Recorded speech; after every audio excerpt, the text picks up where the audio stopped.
5, 4.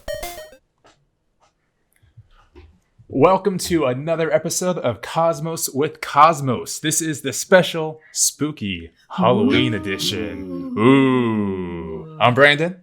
I'm Liz. And I'm Mike. And this week we talk about the scariest worlds in the universe that we know of. It's going to be a lot of fun. Yeah, it's going to be great. Terrifying. I hope you get And nightmares. these are just the ones that we know of. That's true. That we have learned about in the past couple of decades. Couple of decades, more like a couple 10 years. A Well- lot of the planets I looked into were first discovered in like 2004 and then 2016. I think there was one Thanks, Kepler. in... Right. But the very first ones, which I will talk about, 1992. Hey, Ooh. okay. Yep. Okay. Yeah, I think there was one in the 90s for mine. I can't remember. Yeah, this episode for me, because Mike and I were both gone for like the last ever. It was like studying for your report, like the morning of the test. It's like, oh crap, what do we do? So ill prepared. Yeah. And we'll hear a little bit about where you were, right, Brandon? Here in the That is true. We'll do that. All right. Before we get into our drinks, I just want to say for our listeners, you guys can follow us and check in on updates with us on Twitter at Drinking Cosmos. Also Instagram, which is that just Cosmos with Cosmos, Brandon? Yes. Yeah. Cosmos with Cosmos Instagram. Cosmos with Cosmos. We are recording live on Twitch again for this podcast. So you can find us on Twitch at twitch.tv/Cosmos with Cosmos. And the Twitch recordings, they will be uploaded to YouTube, which you can find us on YouTube at Cosmos with Cosmos. Hooray! Yay! Social! Woo. Oh, sorry. Twitter is at Drinking Cosmos. I said that. Oh, I wasn't listening. Yeah, that's the one. That's the one that's different. That's thanks. Story of my life. So anyway, since we are, of course, cosmoing with our Cosmos, what's everyone drinking today? Mike, you go first. Mine is, I'm calling it a Planetary Corpse. Because that's really kind of how I feel. Yeah, he's dying. He's dying. When Mike talks, if it sounds like just a bunch of gravel rubbing together, that's Mike. Yeah, that's me. Yay, Okay. trips. Yay. I was in 12 planes in less than 2 weeks. He's been and all over the world. yeah, so the world has made me sick. But anyway, it's a vodka rum drink with a little bit of vitamin C in there and cold medicine chaser. Beautiful. Beautiful. Brandon, what are you downing? So I am downing a drink called Cyanide and Happiness. Yes.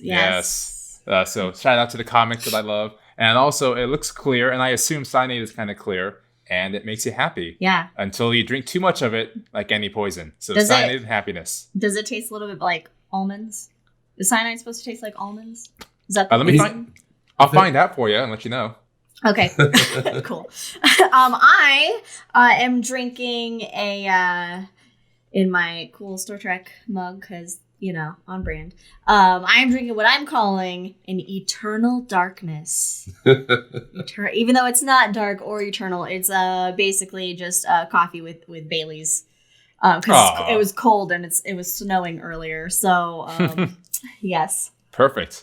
And now, since we have the drinks out of the way, we'll remind everybody of the drinking games we play. We have 2 rules for these drinking games. Number 1, Mike and Liz over there in Utah have a couple of really adorable dogs. They are. Cat and Jack and General Leia. But they also like to talk quite a bit. So when we hear them go off, we all take a drink. Yeah, they're very protective of the house. So anything goes by the house, it's a ruckus. And you have to drink at home, but Yeah. drink responsibly. Yes, Fact. and also if there's any Star Wars quotes references, what have you, also you need to take a drink on that. Which we should probably suspend that rule for our Star Wars episodes that we'll do in December. Also true. That would just be death. But yeah, it'll be suspended. this Star Wars rule in my head, I call it the Han shot first because we take. That's right. Shots, the Han shot first. That's right. Han shot first. Star Wars, take that shot, just like Han. All right. So Cool, we jump into it? Let's jump into it. Let's do it. Are we gonna do? We're doing the astronomy events of the week. Yeah. Yeah. Which Let's is start Brandon. with Brandon because he went somewhere. He has a story. Oh my goodness. Brandon went somewhere awesome.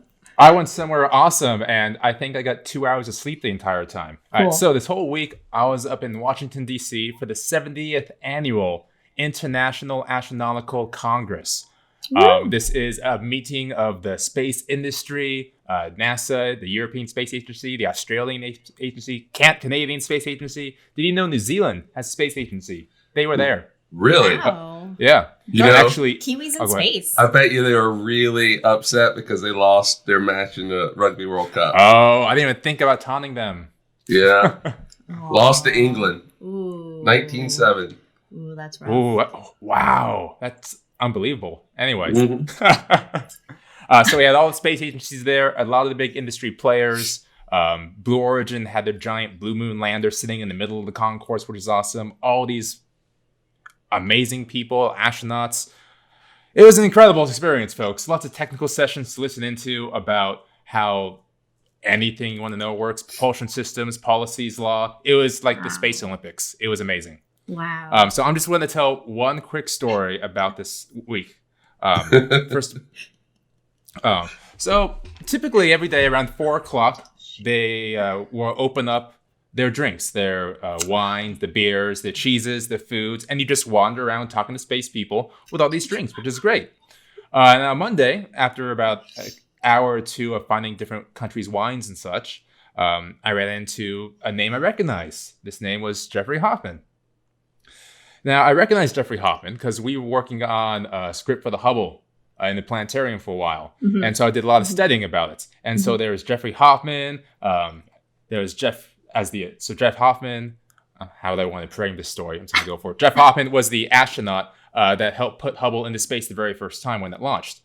So I met him. So I talked to him. I said, thank you for doing everything with the Hubble, yada, yada, yada. Except in my mind, I confused him with the astronomer, Jeffrey Hester. Same initials, 2 different names. So as I went up to talk to him, I was talking to him about the great job he did with the pictures and how much I loved it. And I know Jeffrey Hoffman, the astronaut, was thinking, here's this idiot who thinks the astronauts take pictures and do everything with the Hubble Space Telescope. And I thought it was an astronomer the whole time of a different name. So beautiful. So I walked away, and then 5 minutes later, it dawned on me what I just did. I confused a famous astronaut with a famous astronomer. Yeah. Those asses in space. Those asses. So right away, I pick up my phone, I call Mike and Liz, and I let them know what terrible thing I just did. Yeah. It's a shame I brought it upon my family. Well, you texted us and you were like, hey, I just saw Jeff Hester and told him how, or no, you said Jeff Hoffman and told him how much his support of Hubble. And I was like, what? I looked at Mike and I was like, does he mean Jeff Hester?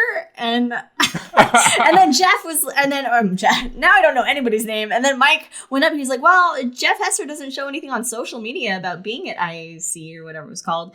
And so then I texted you back and I was like, don't you mean Jeff Hester? And then you called shortly thereafter. Indeed, I did. Oh, it's beautiful. And for everyone who wants to know the picture, the famous picture that Jeff Hester took. Yeah. Yes. The Pillars of Creation, turned into a stamp. In the Eagle Nebula. Famous picture, just Google Pillars of Creation. Yeah, it's beautiful. Absolutely stunning. Yeah. So I'm done. Long story short. All right, well, I'll get into a few mistake. things. Okay. So let's go back in time, 1610. Oh. October 12th, 1610. The first publication of a book with observations from a telescope. Galileo? It was Galileo Galilei. Yeah. It was called the Sidereal Messenger or Starry Messenger, and had observations. So cool. Had observations of the Moon, Orion, Taurus, Pleiades, what he called the Medicean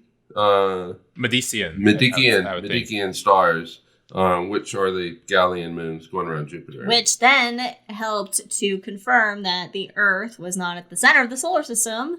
Nope. It's the sun. It's the sun. So he basically that was the data that proved Copernicus saying, "Hey guys, you're all wrong." Hooray! Yay! Let's fast forward to 1923 to something that might be near and dear to to three of our hearts, Mm. the very first public planetarium show was given. Wow. Yep, on October 21st, 1923 in Germany. It was Oscar von Miller was the founder and director general of the Duchess Museum, and he had commissioned the device from Zeiss to... The device. This was in 1913. He commissioned this to demonstrate the location and the motions of objects you can see in the sky, stars, planets, the moon, that type of thing. So that was 1923. Fast forward to 1991. The first close-up image of an asteroid was taken. The Galileo spacecraft on the way to Jupiter took pictures of Gaspra, an asteroid from 10,000 miles. That was on October 29th, 1991. Oh, Brandon, you were just like a couple months old at that point, right? 1991? I was at least a couple months At old. least. I was like 13 months old, thank you very much. Maybe 14. Oh, were you born 90? Yeah. Oh, I thought you were 91. I thought you were the same age as my sister. Never mind. Let's see. I was 22. Yay! I was probably thinking about my future alcoholic drinks I was going to have. With your 6-year-old. Your 6-year-old wife. All right. So on October 17th, 2002, observation of Sagittarius star. Oh, yeah. Proved it was a black hole, quote, beyond reasonable doubt, end quote. Ooh. And if you want to know more about black holes, we have a whole episode. Brandon almost dies. We've all had one of those episodes before. We have. Mike really hasn't. I was close. You came close. Yeah, you came I close. was close. That's I was true. still feeling it next day. Let's jump right into something that is a lot more recent. Saturn has 20 more moons. That's right. It beat Jupiter and the moon. Take that, competition. Jupiter. Yeah, now it has 82. 82 total moons, Wow. which is 3 more than Jupiter. All of these newly found moons are about 3 miles across, so small. Oh, they're tiny. 17 of them go in retrograde motion, so that is backwards. Mm-hmm. And Like Triton. Like, exactly. And those 17 take 3 Earth years to go around Saturn once. So they slow. Wow. They are slow moving. Yeah. They were most likely created by an impact that destroyed the larger moon. Oh, okay. Huh. Okay. Yep. And by the way, you can help name these. You can help name these 20 moons. All you have to do is tweet the name, your name that you want to do, to @SaturnLunacy by December 6th. Saturn lunacy. Yeah. Oh, man. Now, That's funny. this is not an IAU, so it might not be the official name in the end. But what's- it's the astronomers who discovered them. What's the naming theme for Saturn? Is it Time? Huh? Is it Because time? usually the moons are named in some relation to the god the planet is named after. Right. Except for Uranus, whose moons are named after Shakespeare characters. Which is the best thing ever. Yeah. I'm not sure, but I think this is going through the astronomer. The astronomers that found them, and so it'll probably from there go to the IAU. And then they'll be like, no. Yeah. And that's all I got. Wow, that's all the astronomy events for the week. Hey. So Less than 20 minutes. fantastic. Ooh, new record. I know, right? So let's dive on in. So the title, the theme of this podcast is the Galaxy of Horrors. I love it. Galaxy of Horrors. This is my favorite time of the year. I know. I love Halloween. It's so much All fun. I can hear about when they say Galaxy of Horrors is like little Galaxy of Horrors and do the little song in my head. There's like an alien plant somewhere singing the song. The Galaxy Horror Picture Show. Yeah. Yeah. That too. Yeah. I bet. Yeah. There are a bunch of Rockies out there, I bet. Yes. Rocky planets, terrestrials. Anyway. So there's a lot of, look, the universe itself is a terrifying place to be. It's trying to kill us constantly. We're trying to kill it, apparently. Yeah, it's not friendly to us. No. Not a lot of habitable places. I mean, you got black holes, you got radiation going all around. But things that we have relatively recently been starting to discover are other planets in other solar systems, and these planets are called exoplanets. And so this episode is about these terrifying worlds that exist in the galaxy that would kill you instantly. Yeah, because things aren't like Earth. No, these are not Earth-like worlds. These are terrifying worlds that seem straight out of, someone's imagination making a horror movie or something. Chained to the dreams of science fiction writers. Yes. So these exoplanets, again, other planets in other star systems in our galaxy. I say that we've known about them relatively recently because these are far away objects. They're reflecting their parent star's light, so these aren't the easiest things to see. In fact, I would say most of them, we can't see them directly. We need special technologies. So we had to wait for those special technologies to be invented, essentially, before we could start finding them. So, Mike, you want to go into a little bit about some of the methods? Sure. Hey! I didn't know if I should keep talking or I was if I should let you hand do it off. No, there's actually quite a few different ways that you can discover planets. The problem is that planets are really small compared to the distance that separates them. Mm-hmm. They don't reflect a lot of light, at least from way far out like we are. The distances. So it's not like you can just aim a telescope at a star that has a planet and actually see that planet. Yeah. It's only gotten to where recently that we have been able to take pictures of a star and actually be able to see the planet.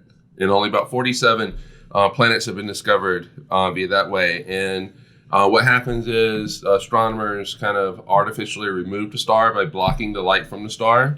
And they're able to get direct pictures that way. They're also able to use interferometry to actually remove the star to be able to see it.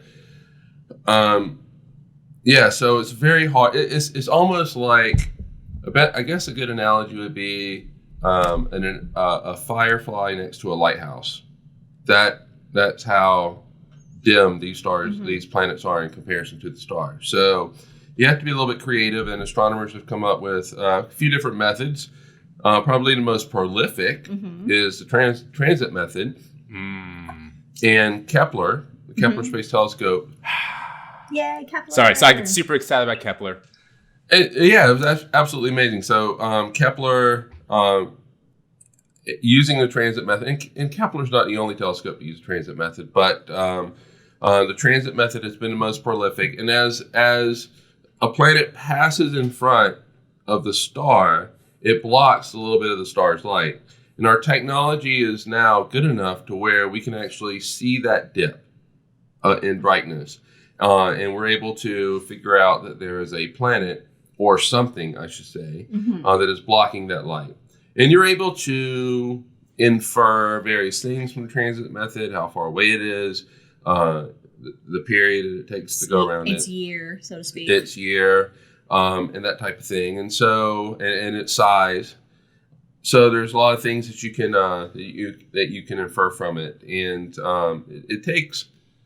It's not like you can just have it pass once. No, it's supposed to be like 3 times, right? Yeah, they 3 times. They have to witness it transiting 3 times. Right. Which is, it's tough when the planet is obviously farther away. It takes longer to transit. So yeah. One orbit may be like a Neptune, or it takes 184 years, and you're just never going to confirm it using the transit method. No, but the good news is there's other ways that you can do it. Also true. So other ways are like radial velocity. And about 776 planets have been, I say about, 776 is very exact. So yeah, well, I pulled it directly from NASA's exoplanet website, Right. so I would say the number's pretty spot on. No, I completely agree with you. Completely agree. So, radial velocity would be that. So when a planet goes around a star, it causes the star to wobble, and so sometimes it's heading towards us, sometimes it's heading away from us, and you can actually measure like a redshift or a blue shift, and so you can measure. It's the Doppler effect, and if and you experience it in everyday life with, say, like a fire truck or an ambulance or something like that. But anyway, so if it's blue shifted, it's heading towards us. If it's red shifted, the star's moving away from us. Well, the only thing that's going to be able to make that move like that would be A, another star, or B, a planet. It'd have to be something with enough gravity to be able to kind of The tug on it. Tug on it. And that happens in our solar system. Jupiter does it with our sun.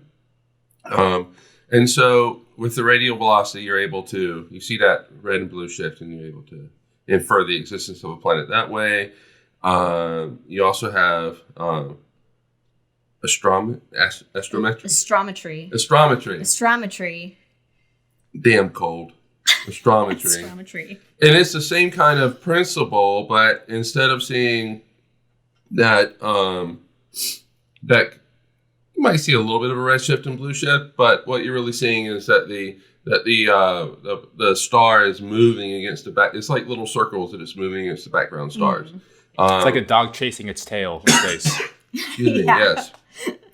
Exactly, and you're able to infer that something's tugging on it. An unseen companion is tugging on it, most likely a planet. Unseen companion. An unseen companion. I call those friends. I have a lot of unseen companions. That's our Twitch viewers right now. Yeah.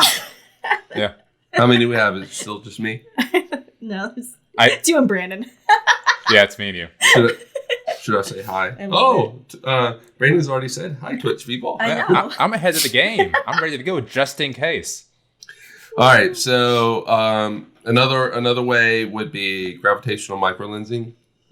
So basically, the gravity of the planet will cause a little blip in brightness of a more distant background object, star or whatever, as the planet passes in front of that star will be momentarily brightened by the gravity. It's basically Einstein, right? So and so we found about 83 planets discovered that way. So there's a few methods that astronomers can use to find planets going around other stars, and so it's not as simple as just aiming a telescope at a star and snapping a picture. Though we have done that. And it's really cool to see. Yeah, but most things we can't see. Right. I also wanted to jump off of gravitational microlensing for a second.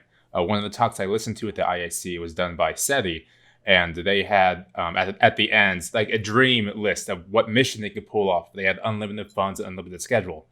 And one of the things they kind of all agreed on is a type of gravitational lensing where you would take a spacecraft, like a giant Hubble essentially, send it far out in the solar system and have it flip it around and use the sun itself to bend space to look at specific stars and their planets that way.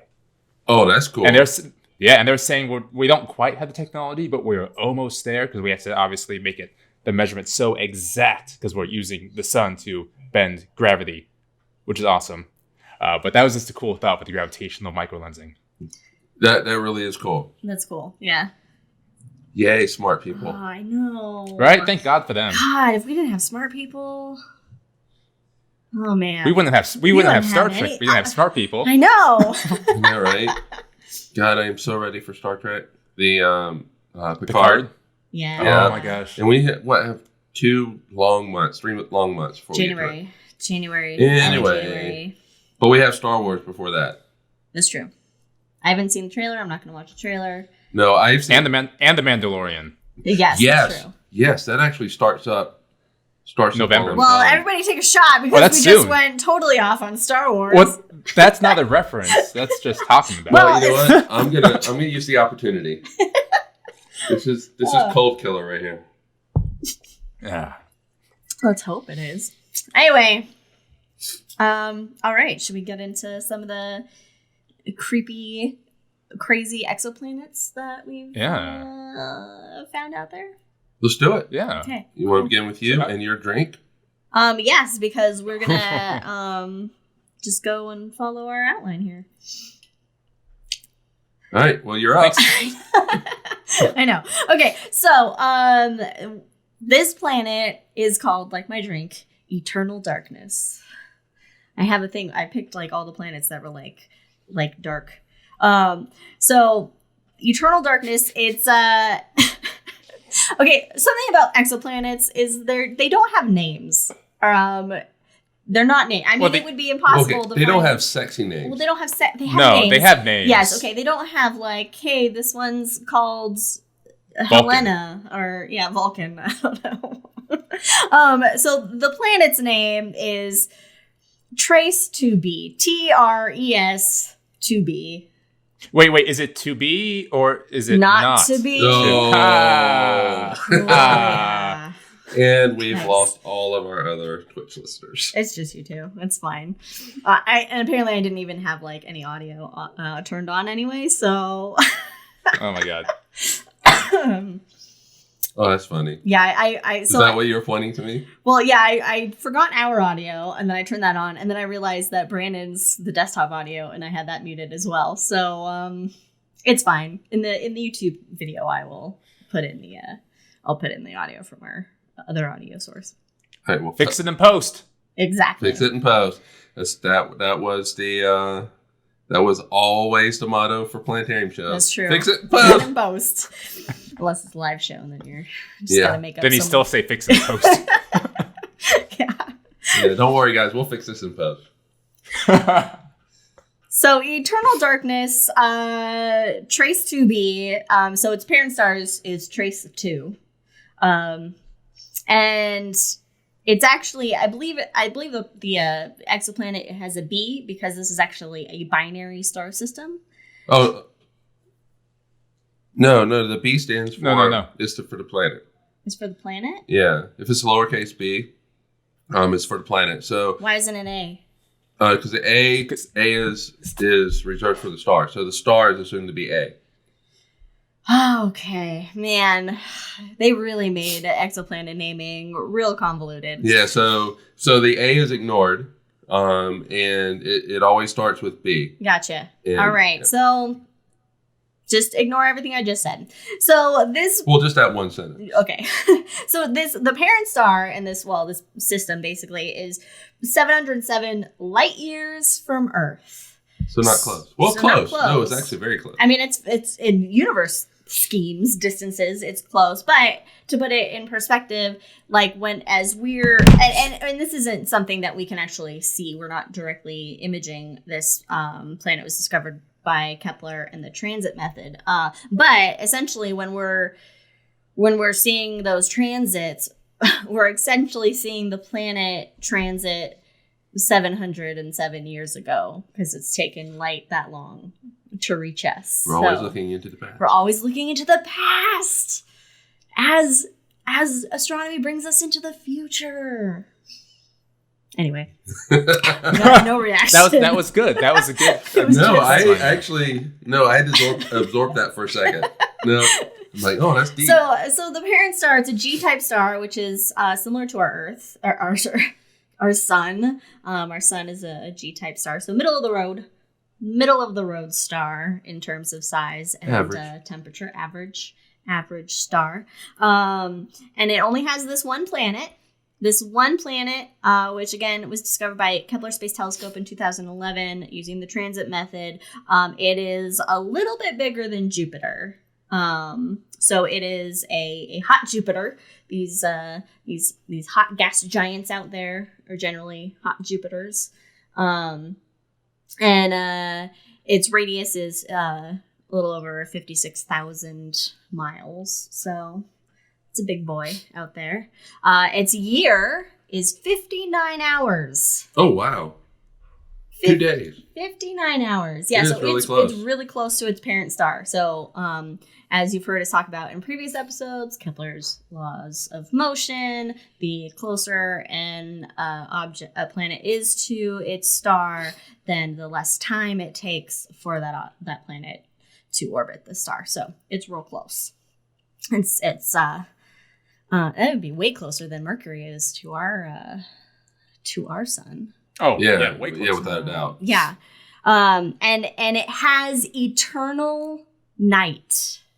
Ooh. Eternal night. So what does that mean? It is the darkest planet ever discovered orbiting a star. Oh, wow. So this means it doesn't reflect a lot of light. It reflects less than 1% Oh, wow. of starlight that hits it. It is basically as dark. It reflects it's less reflective than coal. Oh, wow. Ooh. Wow. Well, let me ask you this. Is it tidally locked? No, it's not tidally locked. It's not?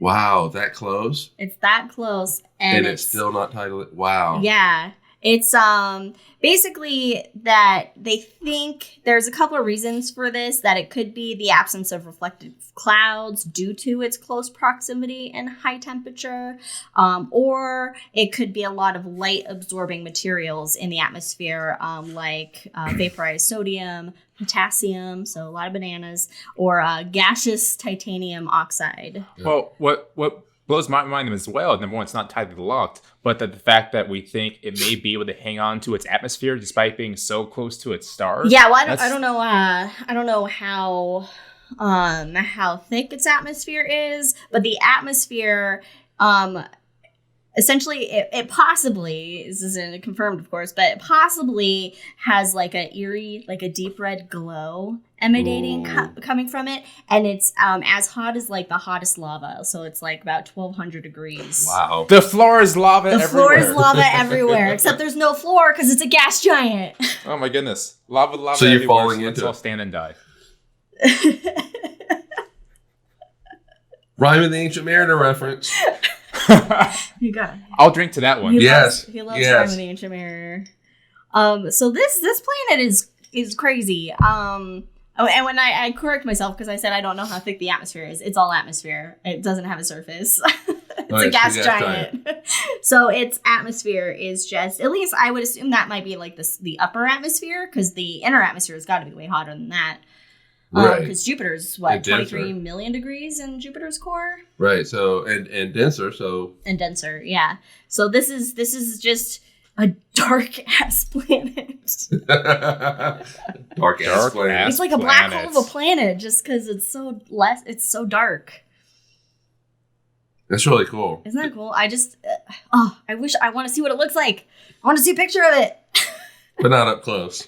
No, I want to Not see a too picture of it up close. close. Not too close. What? From a robot. Have a robot take a picture. Do you know It'll what the get mass there is? in thousands of years. I do not know what the mass is. I Well, didn't deem if to it- know that. if it's a little bigger than Jupiter, I'm assuming it's about the size of Jupiter. Yeah, I mean, about as massive as Jupiter. Yeah. So, awesome. I don't know. Yeah, so that's eternal darkness for you. It's just And was the inspiration for a drink name? yes, which my drink is Nowhere near as dark. Maybe the inside of my mug. How much light No. does your drink reflect? What's the albedo of your liquid? It reflects a good amount of light. Of your It's a the lot. liquid? Of the Oh, liquid. it's a lot. It's a lot. I mean, It's yeah. a lot more than 1%. All right. It's Well, interesting because you bring up it reflecting the absorbing all that light. I will talk about that in one of my exoplanets. Ooh. But not yet because Brandon's up. What do you? got Brandon from is us? up with the planet that Liz has affectionately called the Twilight Zone. Hey. Look, I wish I could take credit for these names, but it came from NASA's Exoplanet site. They have a whole page called Galaxy of Horrors and Monsters of the Universe or whatever. Monsters of the Milky Way. Now I feel bad because later on I changed one to make it more sense. So sorry, NASA. Okay, well, anyway. They're not watching. It's fine. So this is the Twilight. We have high hopes. All right, so this planet is the Twilight Zone, known as 55 Cancri E, which means it is the fourth planet in its system. And it's in the constellation of Cancer. Cancer, exactly right. Its parent star is, of course, 55 Cancri, because 55 Cancri E is a planet, 55 Cancri is a star. You know what? Astrology is fucking bullshit, but Cancer's my sign. Go Cancer. Wow. Well, all right. Were you guys born at the end of June, beginning of July? That's an out of context. Go, right you guys. I'm going to tweet that as we speak. I'm gonna make a gif out of Go that. Cancer, Mike George. Anyway. So yes, the Twilight Zone, Cancer. This star, it's about twice the radius of the Earth. A little more massive. But remember how close Liz's star was? Mm-hmm. Like 59 hours? Yeah. This one orbits in 18 hours. Oh, wow. So this is even closer. Yeah, this is insanely close. Yeah. Less than a day.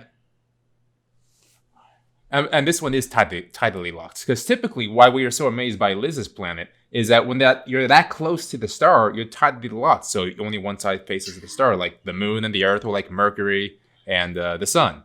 They're tidally locked. And this one is very has a strange history because we discovered just in 2004 using the radial velocity method. So again, that little wobble in the sky.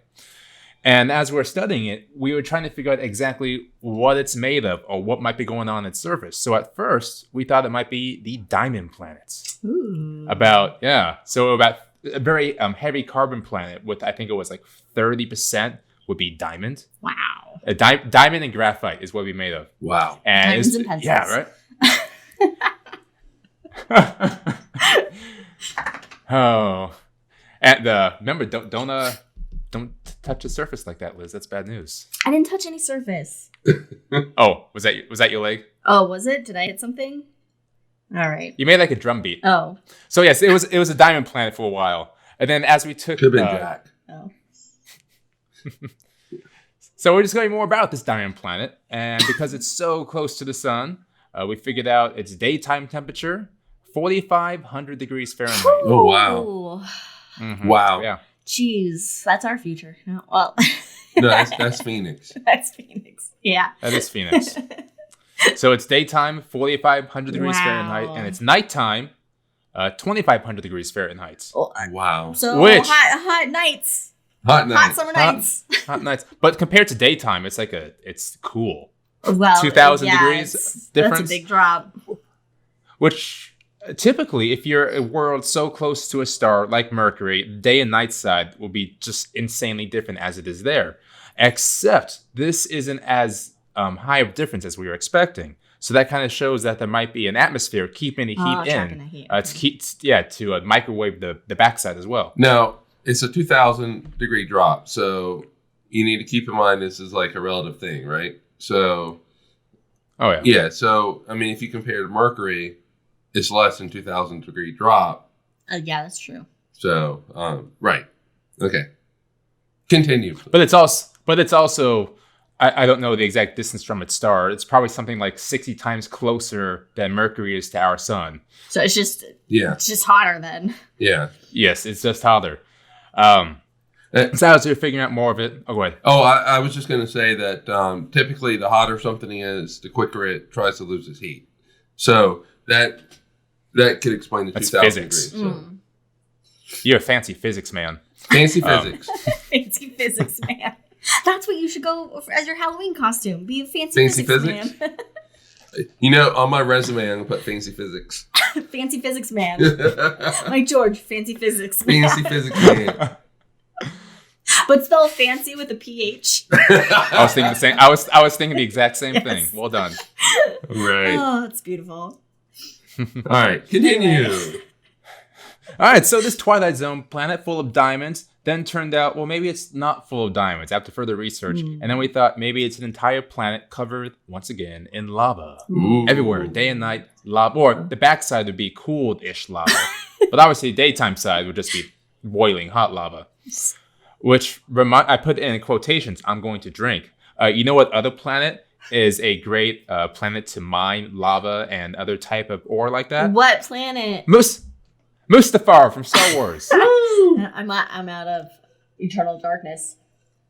My darkness wasn't eternal. If you're curious, Mustafar is the planet in which Obi-Wan confronted Anakin Skywalker. Episode 3. And had Episode 3 and had one of the best fights. Love that fight.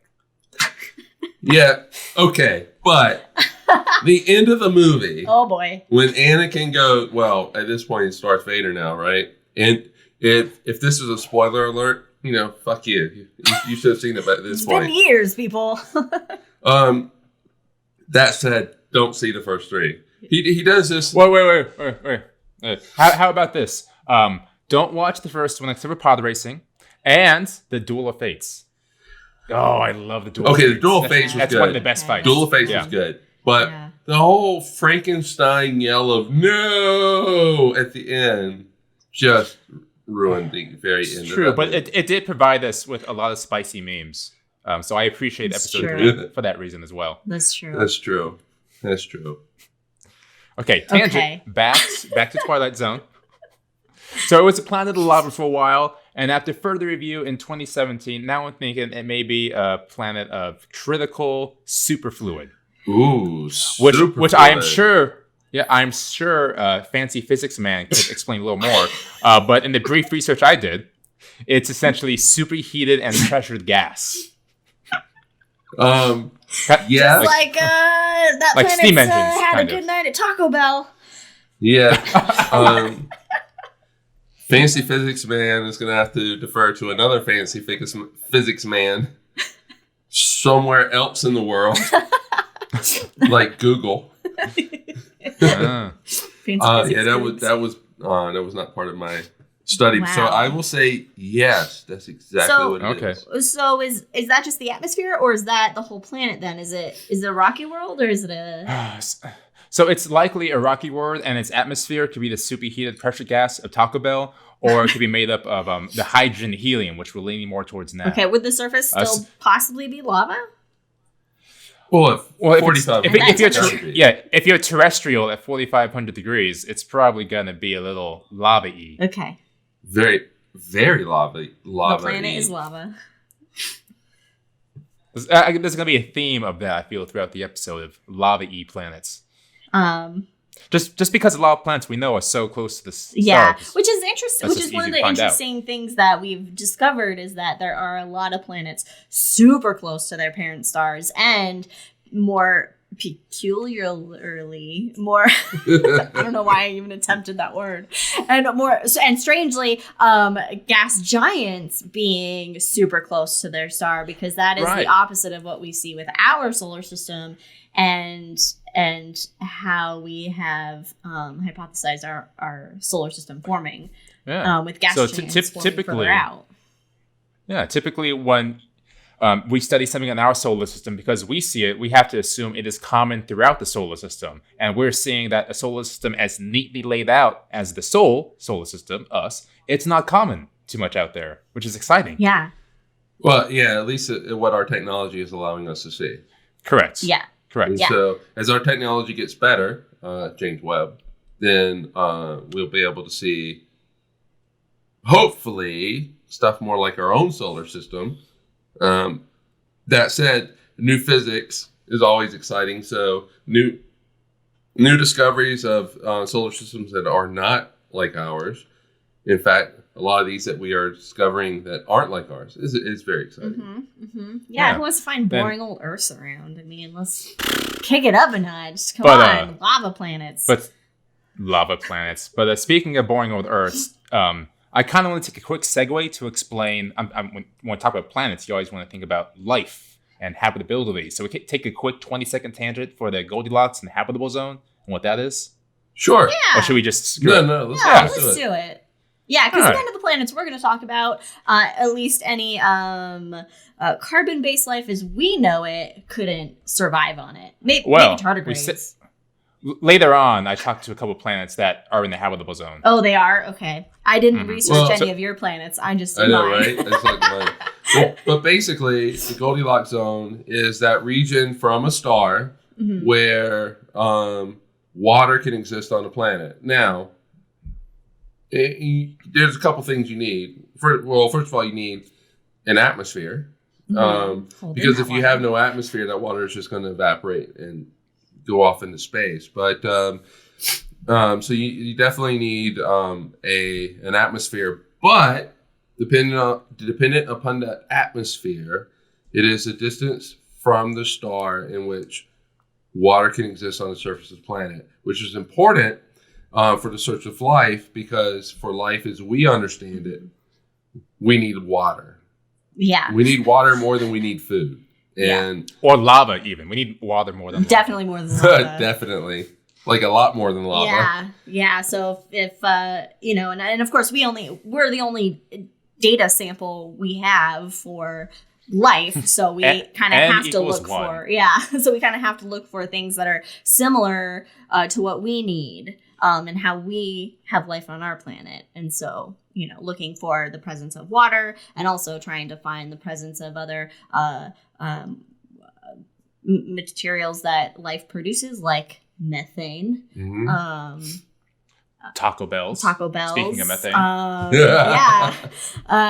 In order to search for habitability. That's the beauty of science, though. And, we discussed this with Pluto in the last one. As we learn more. At repetitive length, we did. Yes, as we learn more, we change our definitions. But the universe becomes a much more dynamic place. So all you people that are saying that learning science leads to whatever, evil. Witchcraft. Evil. The devil. Basically, fuck you. Fuck you. Everybody needs to learn science. Science! Yeah. And then, okay, so I also like to so we need to look for life as we know it, but then you can think about, what would non-carbon based life be, or other life forms that we can't even imagine. Silicate based. Is there life on Mars? Sorry. I was going off of David Bowie. Which is something that could be out there. We have no idea because we don't have a frame of reference for it, but it would be amazing to find. Anyway, it would be. I think it would change the perspective of this planet, and maybe it is the holding on to Star Trek, where Earth was Star Wars, but Star Trek. Oh, you're holding up your mug. Got you. So first contact with the Vulcans coming, and within it was 50 years, poverty was gone. War was gone. I really would love an alien species, or to not kill us. Well, to not kill us, but for us to discover life somewhere. To not kill them immediately. Oh, but we would. Right. Wait, Brandon's. We need to have an entire episode on this because I want to go off like an hour talking about other things. But I will say one thing about this. Going back to the IAC conference I was in with SETI, they will all ask the question as well. All professionals, exactly what they're talking about. They were asked, when do you think we will find evidence of life? And they all said within 15 years. 15 years. What makes them so confident in that? Because we are growing our missions. We're growing the eyes in the sky. To date, we've been looking, but not consistently and not with as much power as we'll be in the future. Okay. So as we increase our scope of study, then we're gonna find more possibilities.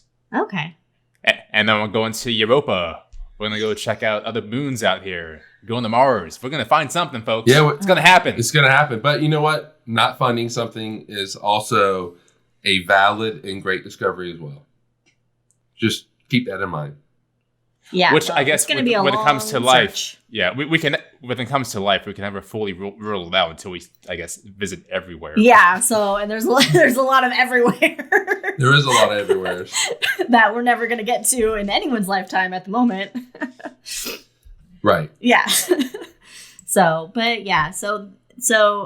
that's why it's also really important finding these exoplanets, is that search for other life out there, so.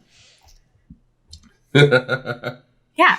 Brandon just took a picture of us. Yeah. And I did. But finding Earth-like planets is pretty rare, and I think part of that is also because they're harder to find. The gas giants that are out there, they're bigger, so you're going to see either, they're going to create more of a wobble, or they're going to create more of a light dip, whereas, a small Earth-like planet super close to the star, it's going to be a lot harder to detect those. Yeah, and there's a reason why like you said, there's a reason why we're discovering those hot Jupiters.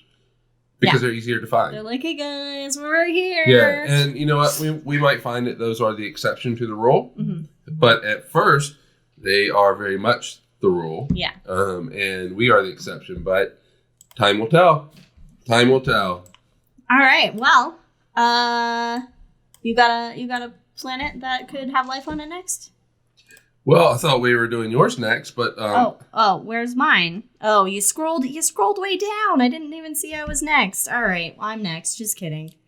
And in that case, no life on this planet. That's up next. I don't think there's any life on any of our planets. No, probably not. But apparently Brandon has a couple Earth-like ones that. Well, yeah, okay. There's no life out there. Earth-like and life-like. That's true. Two different things. So the next planet on our spook show list here is one that is nicknamed Reigns of Terror. Ooh, Reigns of Terror. Which I love. It sounds like it should be like a Slayer song or something. Or just like the Reigns of Casterly Rock. Or we're gonna. That's what I got. We're gonna go with the Game of Thrones reference. I like it. So it's HD 189733B. God, it's nothing sexy. So sexy. Yes. Love me some HD 189733s. But that not to be confused with HD 189734. No, fuck the fours. No. The hell with them. So its parent star, it's a K-type star, which I was trying. I thought I would try to remember the class of stars. It will be a fine girl. Kiss me right now, okay. sweetie. Okay. Wow. So my mnemonic, fancy physics man. My mnemonic that I had to come up with when I was in my astronomy class was only bad astronomers find galactic. No, this is way off, isn't it? No, I'm going the opposite way. Am I? Only bad astronomers find galactic killer Martians. No, that works. Yeah, that was mine. Oh, it goes from the hottest to the coolest. Only bad astronomers find galactic killer Martians. Yeah, so astronomers did not do a really great job coming up with the scale, but so K is a cooler, smaller star than our sun. In the scheme of things. O stars are really hot. Yeah. M stars are really cool. Yes. So O stars are really blue, white, blue, blue, yeah. And then M stars are red. Yeah. So this is a K star. And sorry. Go ahead, Brian. I was gonna say the cool stars always have the cigarettes rolled up in the sleeve and sunglasses. Yeah, they do. They get the little spin in their hair. Yeah. The little they twist. can hit the jukebox. Yeah, they're good. And this star system is 65 light years from Earth, so it's pretty close. It's pretty close. Oh, that is close. Only 65 light years. Not bad. It's not bad at all, and it just has the one planet. What are you gonna say, Brandon? It's fine. I mean, they're reliving our 1954 at this point. Yeah, that's fun. Eisenhower's in the White House. Oh boy. Yeah. After the Korean War. Yeah, shortly after the Korean War. Oh, it's fun times. So the planet itself that's around this star is discovered in 2005, and it's a hot. Well, I don't know if it's a hot Jupiter, but it's 13 times more massive than Jupiter. Oh wow. Okay. And it orbits in holy crap, in 2.2 days. Yeah, that's a hot Jupiter. Yeah, okay, I guess so. It's definitely hot. So it orbits in 2.2 days. Yeah, it is. And it Jupiter's so hot right now, and it looks bright blue. Oh wow, bright blue. And so if bright blue, and then you would think, astronomers are like, oh my God, it could be water. It's not. It has Not that high close. clouds that are laced with silicate particles that are reflecting the light. And what makes it terrifying, though, is it has deadly weather. Ooh, like Deadly how? weather. So it has winds that go up to 5,400 miles per hour. Oh, wow. It's 7 times faster than the speed of sound. Wow. But fancy physics, man, isn't the speed of sound dependent on the atmosphere? Yes, dependent upon The medium it's going It through? is dependent upon the material. All right, well, whatever. It's 54,000 miles per hour, 7 times the speed of sound relative to Earth's speed of sound. How about that? Bingo. Helps you out I'm there. happy. What is the speed of Jupiter's red spot? That's like a...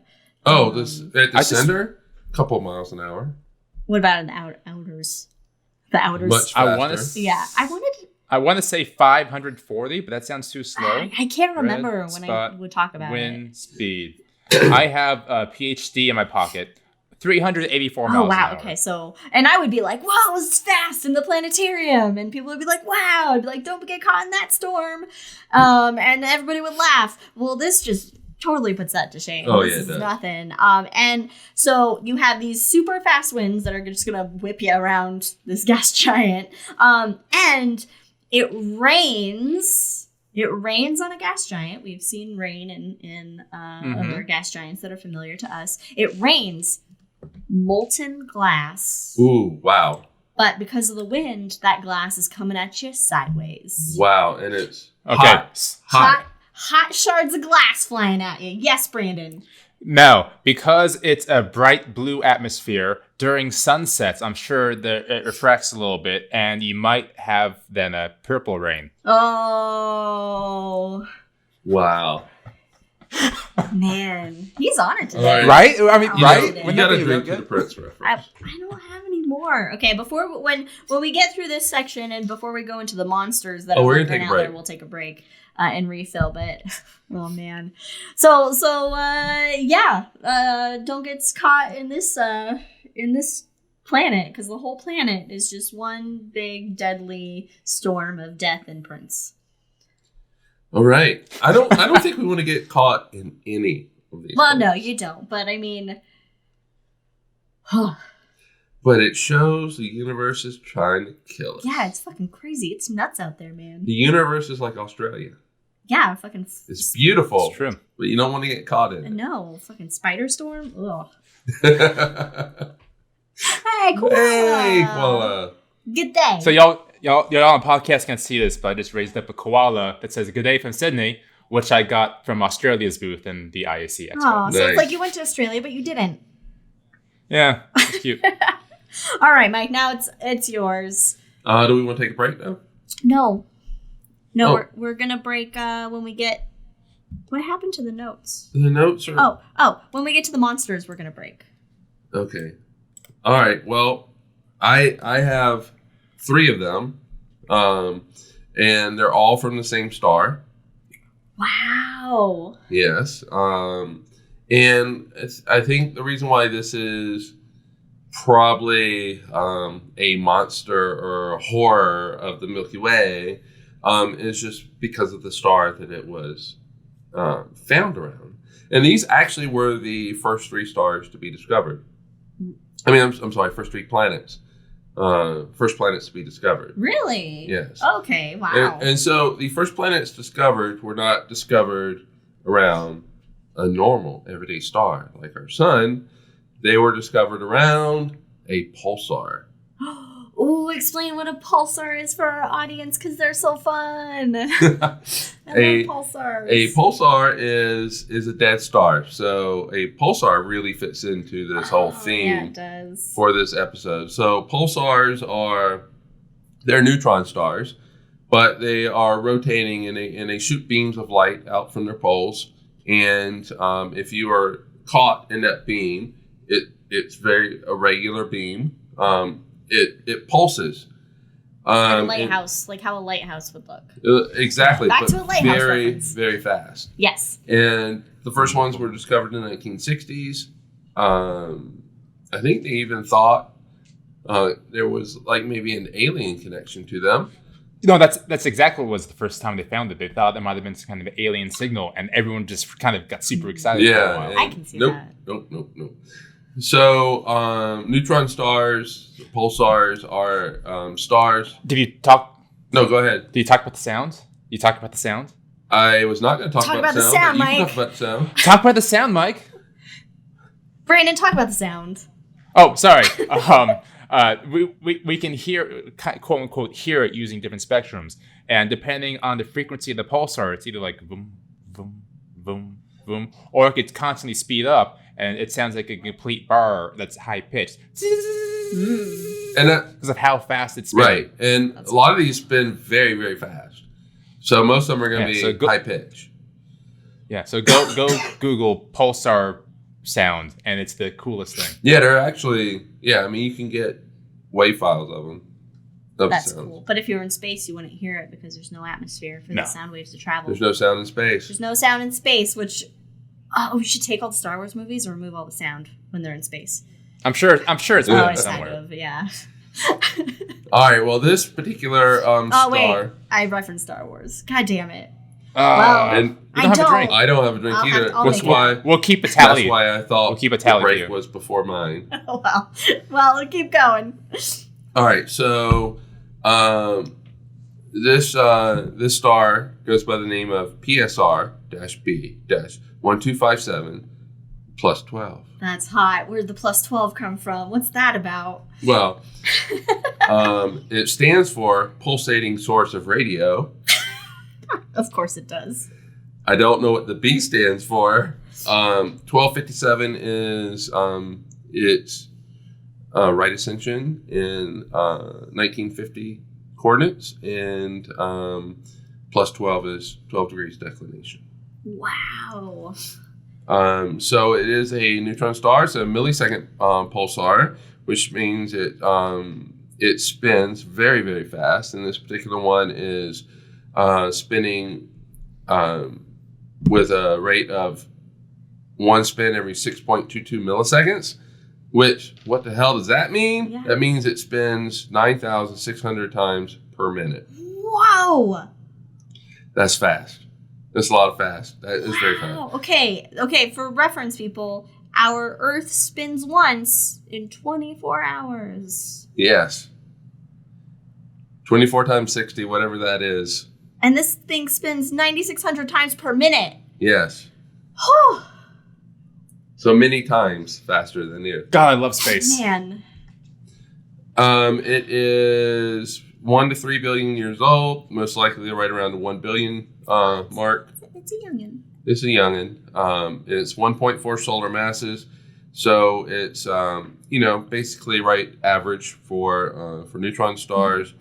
Has a diameter of a little over 6 miles, which is also average for... Really massive, but really small, just like me.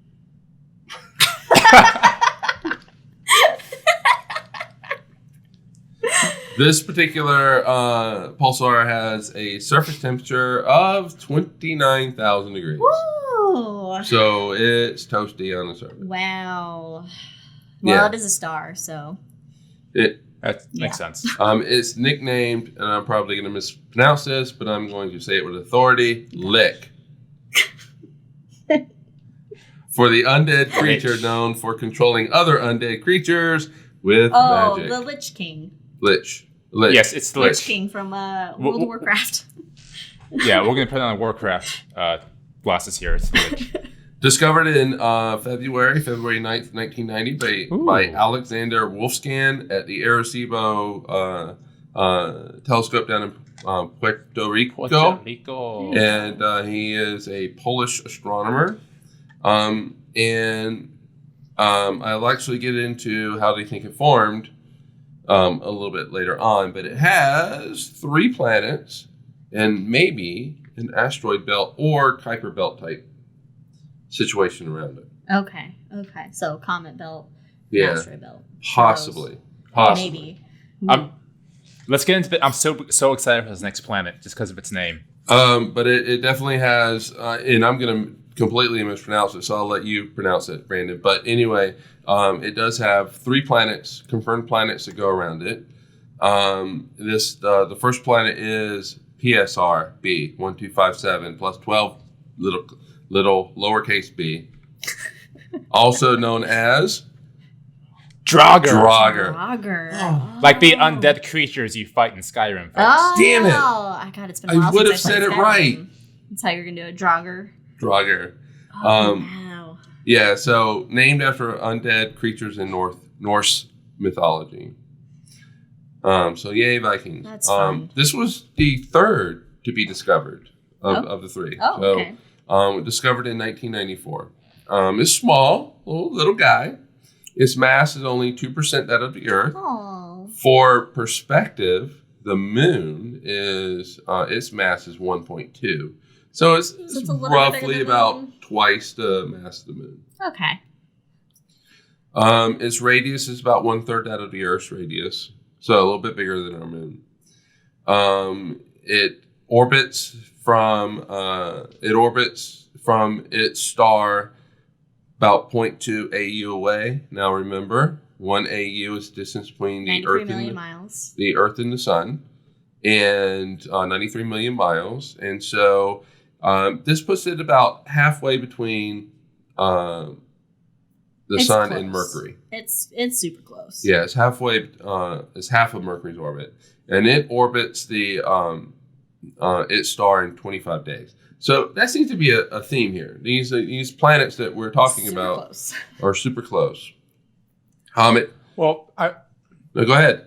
sorry, I was thinking if you have nightmare worlds that we currently know of, frozen balls hanging out like 500 million miles away probably aren't as interesting as lava spewing molten diamond worlds. Yeah, that's true. Definitely true. That's true.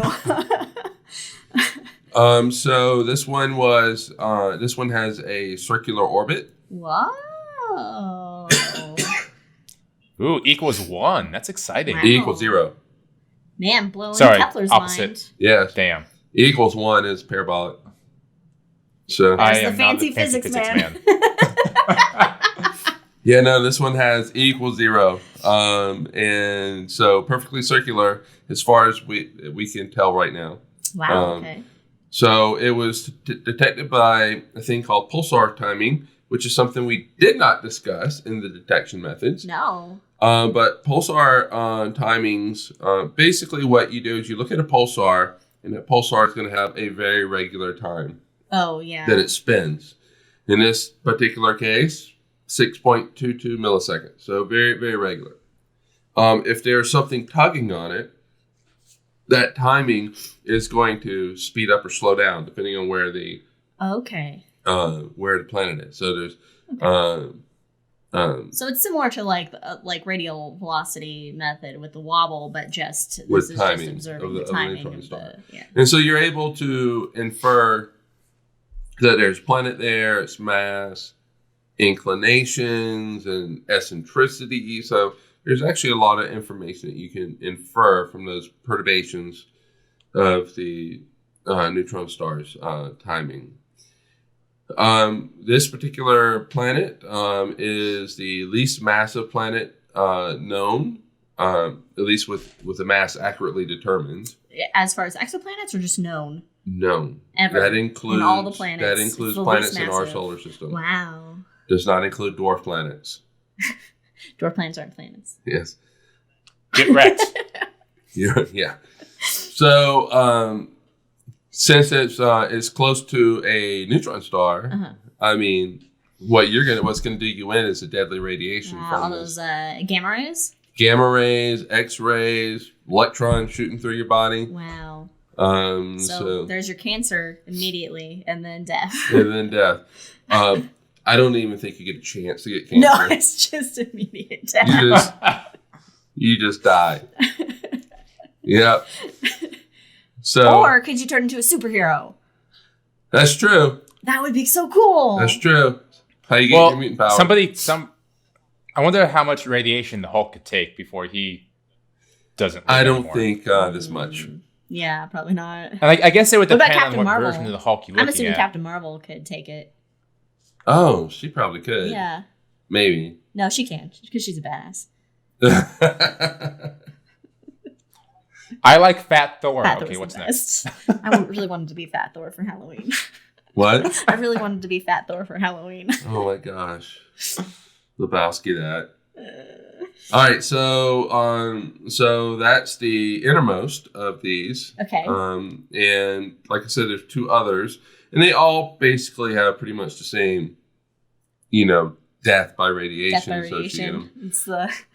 But the second one is PSR, big B, 1257 plus 12, C, lowercase c, also known as Poltergeist. Oh, that was one of my favorite movies.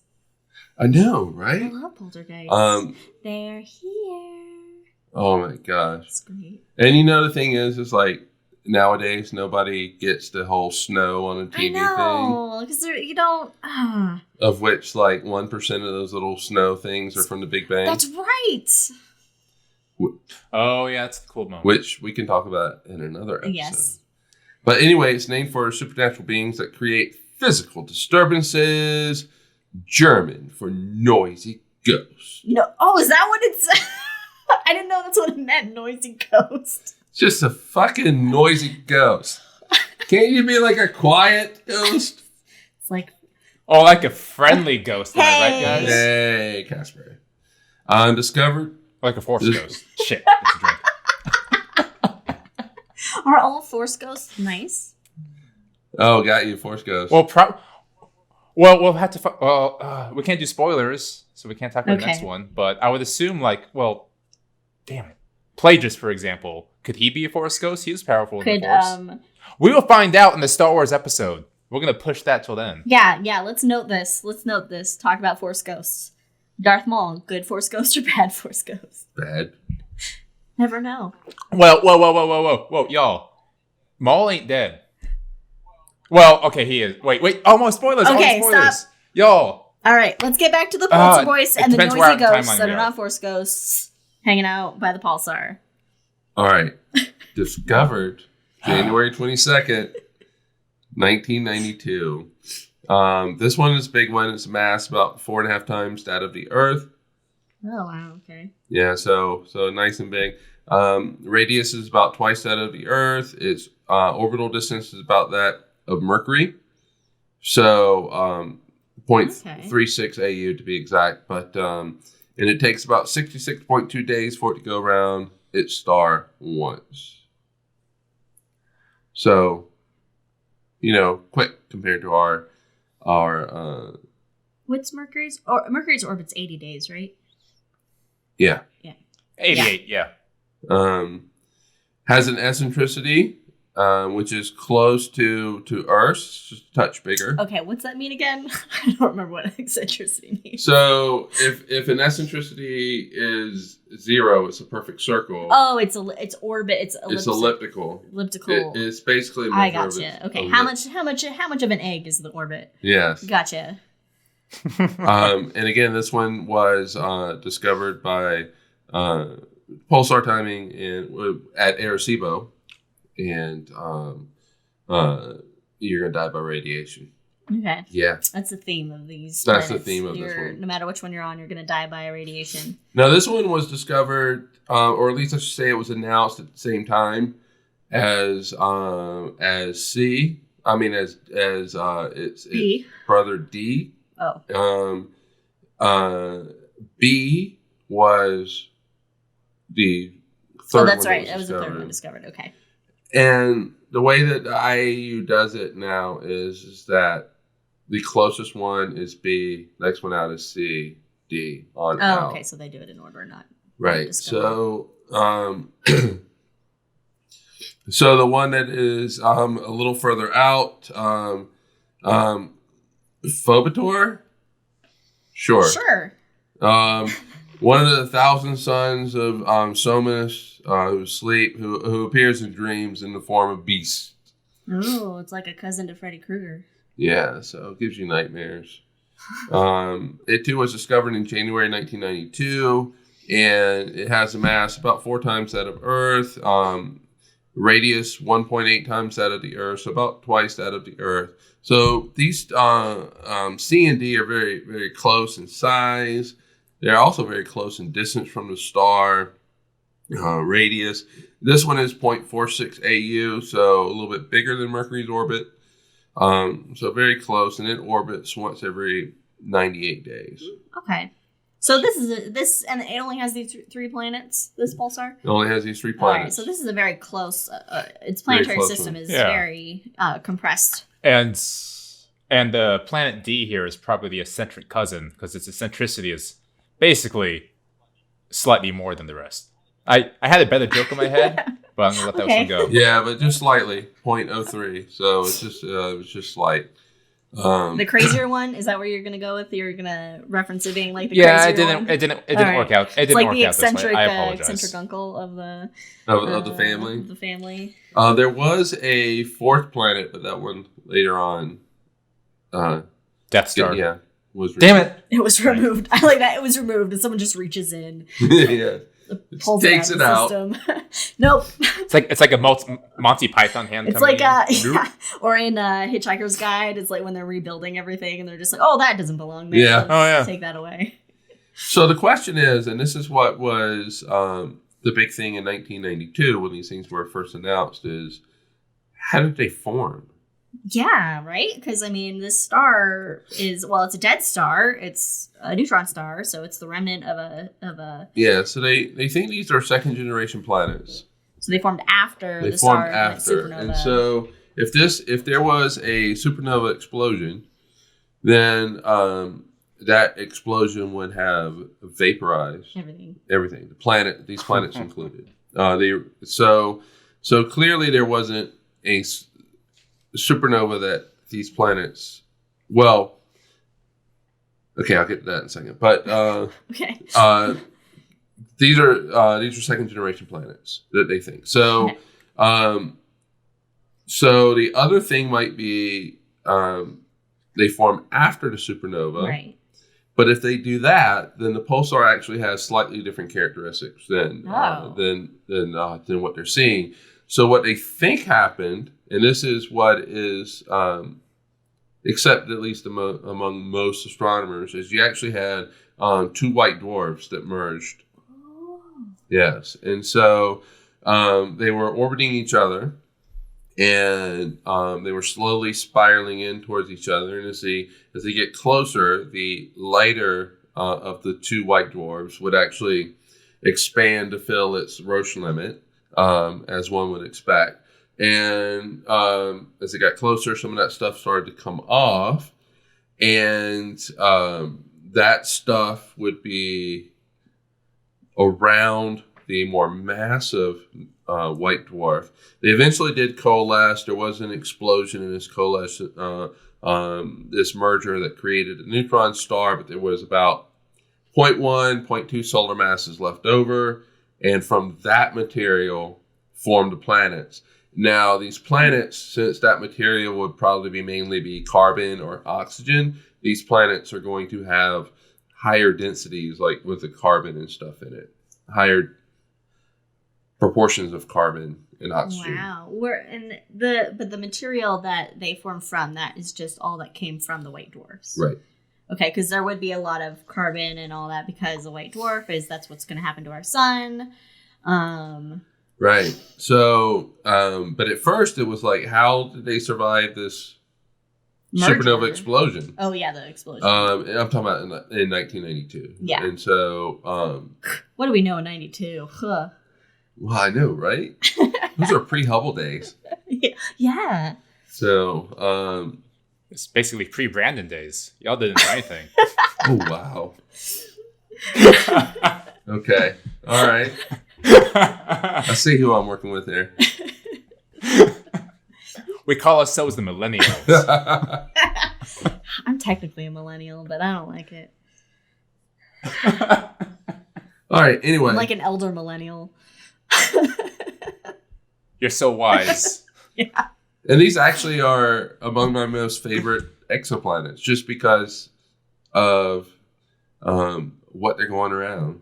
It's just so unexpected. That's really cool. Yeah, that's definitely weird. It's completely unexpected. You don't expect planets around dead stars, which are what neutron stars are. Yeah.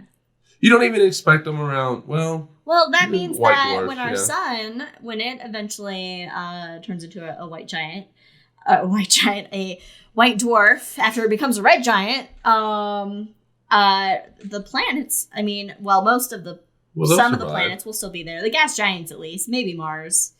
Probably not us. We'll get eaten by the sun, most likely.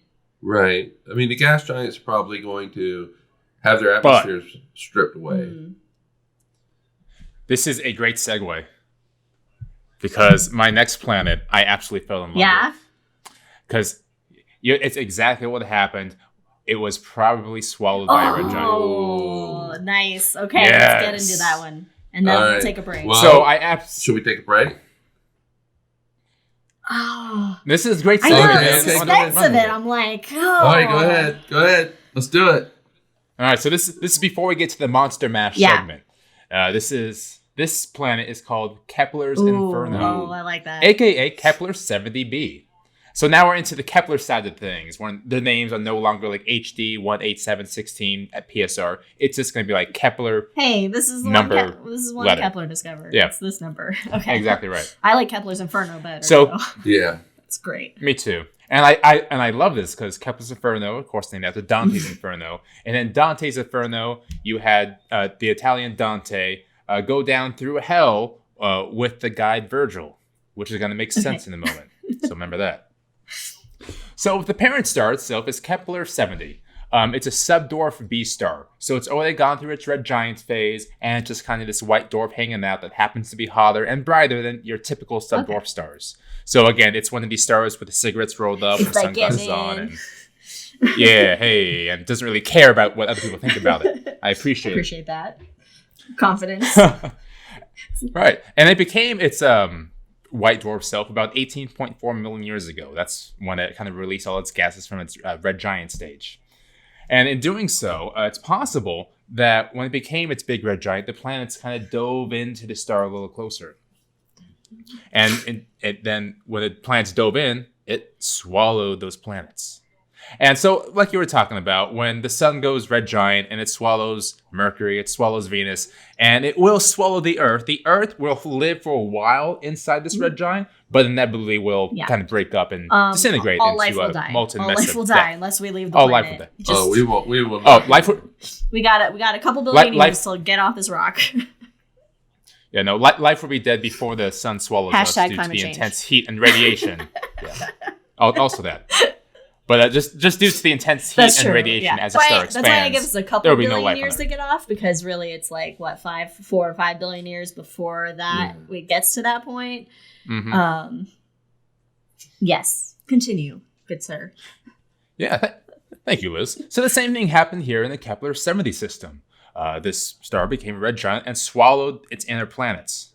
Enter Kepler 70b and Kepler 70c. These were two gas giants, we're thinking, that were swallowed by this red giant phase.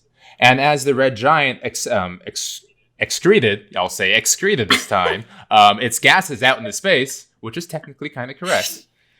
As it excreted its red giant atmosphere into space, what was left over from these two gas giants was just their iron cores of the planets. So they used to be much bigger in diameter, probably a little more massive too due to the gas in the atmosphere. But what was finally left over was just their cores themselves. So their core for 70b is just 3/4 the size of the Earth. And it orbits this white dwarf in 5.7 hours. Its year is like less than 6 hours. And that speed is 5% the speed of light. That's how fast things whipping around. It's incredible. Skeletal remains of this former planet just whipping around. Yeah. So if you want to talk about Draugrs from the Zombieland star that Mike talked about, this is the undead planet that's still going around fast and protecting its white dwarf star. I love it. Not only is it going super fast, is it this iron core of a former gas giant, it is also hotter than the surface of the sun. Ooh. Surface of the sun is 10,000 degrees? Whew. Yeah. Yeah. Give or take, depending on sunspots. Yeah. And if you're curious, there is a report on Nature, which I'll send it on Twitter, and it goes kind of in depth on this. But one of the quotes in there is that it survived deep immersion in the former red giant envelope. giant to me, envelope. that is just like the most amazing thing. Yeah. That it enveloped, you would think that it would, all that friction, it would, among other things, it would spiral in and disappear. But it somehow That survived iron that. core. Yeah. And it really Strong speaks heart. to my romantic science. Yeah, it really speaks to my romantic science fiction mind. If there was this planet, I'm sure there was an episode in Star Trek. There was an episode in Star Trek about this. My favorite. This is why I love this planet. So my favorite episode of Star Trek is called The Inner Light. The Inner Light is when Jean-Luc Picard is kind of gets zapped by some foreign satellite, Lives a lifetime. and it brings him. And he brings Jean-Luc into this former life on this former planet that was being enveloped by a red giant. And he lives like 80 plus years as He this one plays person. the flute. So, Yeah. and he did the flute. Yeah. So I'm assuming that's why I love Kepler 70b, because it is my favorite Star Trek episode in The Inner Light. Nice. So it just speaks to so much romanticism about science fiction and the death of all things as well, which are two things I love. I like everything dying too. I like everything dying as Well, on that note, I need a refill. I don't know about anybody else needing refills. I need refill and cough medicine. And cough Oh, medicine. and cold medicine. Yeah, because you're going to be a dead thing pretty soon here with your colds. All right, so let's go ahead and take a break, and we will see everybody in a few minutes. Or See ya. 5 seconds in your time. Yep. See you later, everybody.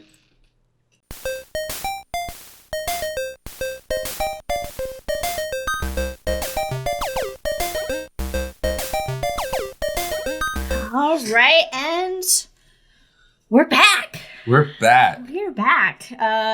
We've, if you're just joining us, I don't know. We've been talking about creepy, scary, ass terrifying, deadly exoplanets out there in our galaxy. Because it's Halloween and we want to be spooky. Yes. Yeah. But we still haven't mentioned the one planet with the highest kill total in the galaxy. What planet is that, Brandon? It's us. It's Earth. Oh, God, it is. Yep. As far as we know. That we know of. Maybe this is the worst planet out there Maybe somewhere. there's a more murderous planet that kills each other It's like on a Planet daily Klingon basis. something. It would be the thing. No, or it could be the Although Klingon at least has honor. Cardassians. They don't. Yeah. No, Klingons are more infighty. That's right. Infighty? Infighty. Infighting. They're more infighty. All right. But now we go on to a new section, if I am not mistaken, the planets. Oh no, that's up next. Oh, Well, this will count. yeah, this it is a new section of planets. So before, what was the section we had before? Well, before the horrors. Yeah, it was more of the horror. horrors. The horror. And now we're gonna get into the monsters. Right.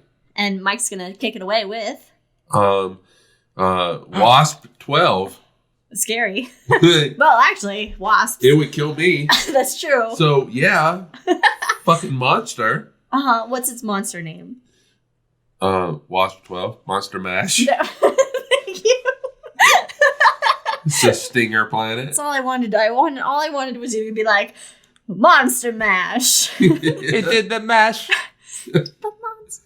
Okay. All right. Anyway, so Wasp 12 is a F-type star, Okay. So similar a little to bit, our a little sun.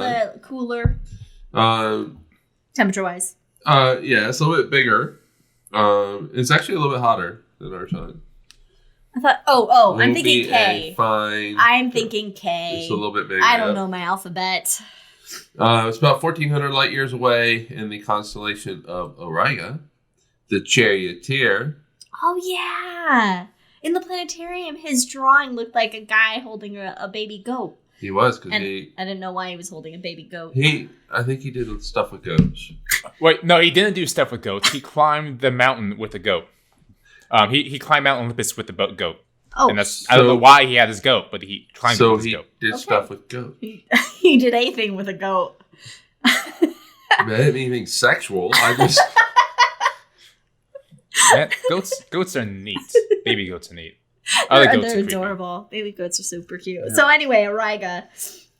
Constellation. anyway. So if you could hitch a ride with the Voyager spacecraft It would take you 25 million years to get there. Oh. At 38,000 miles an hour. So you'd never get there. I'm gonna live forever, so okay. I would. Not at this rate, you're not. Man. Or Voldemort. I'm gonna live forever.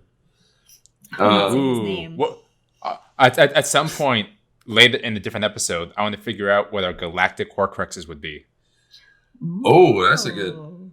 Yeah. So think on that, and we'll talk about that briefly at the end of this episode. What's your galactic Horcruxes? Oh, I don't know. I think it's like a BuzzFeed quiz. Okay. So we have to think about this while we're all right. Anyway, so too much brain multitasking. So this star, roughly about 1.4 times the mass of the sun. Its radius is about 1.5 times that of the sun, and it's about 10% hotter than the sun. Ooh. So a little bit bigger. It's young. It's only 1.7 billion years old. Oh. So it has a planet going around it called WASP 12b.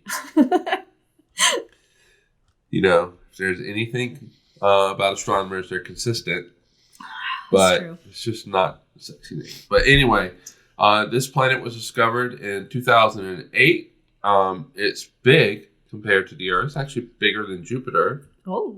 Yeah, its mass is 1.4 times that of Jupiter. Has a radius roughly, it's a little bit less, but roughly about twice that of Jupiter. It has an orbital distance of roughly about 2 million miles. So really close to... It's super close. That's super close. So 0.02 AU. Again, Jesus. Well within Mercury's orbit. So this is a hot Jupiter planet, and it orbits. Hot damn. Orbits every 1.1 days. So pretty quick. Wow. Eccentricity is about twice that of the Earth. It was detected by transit method.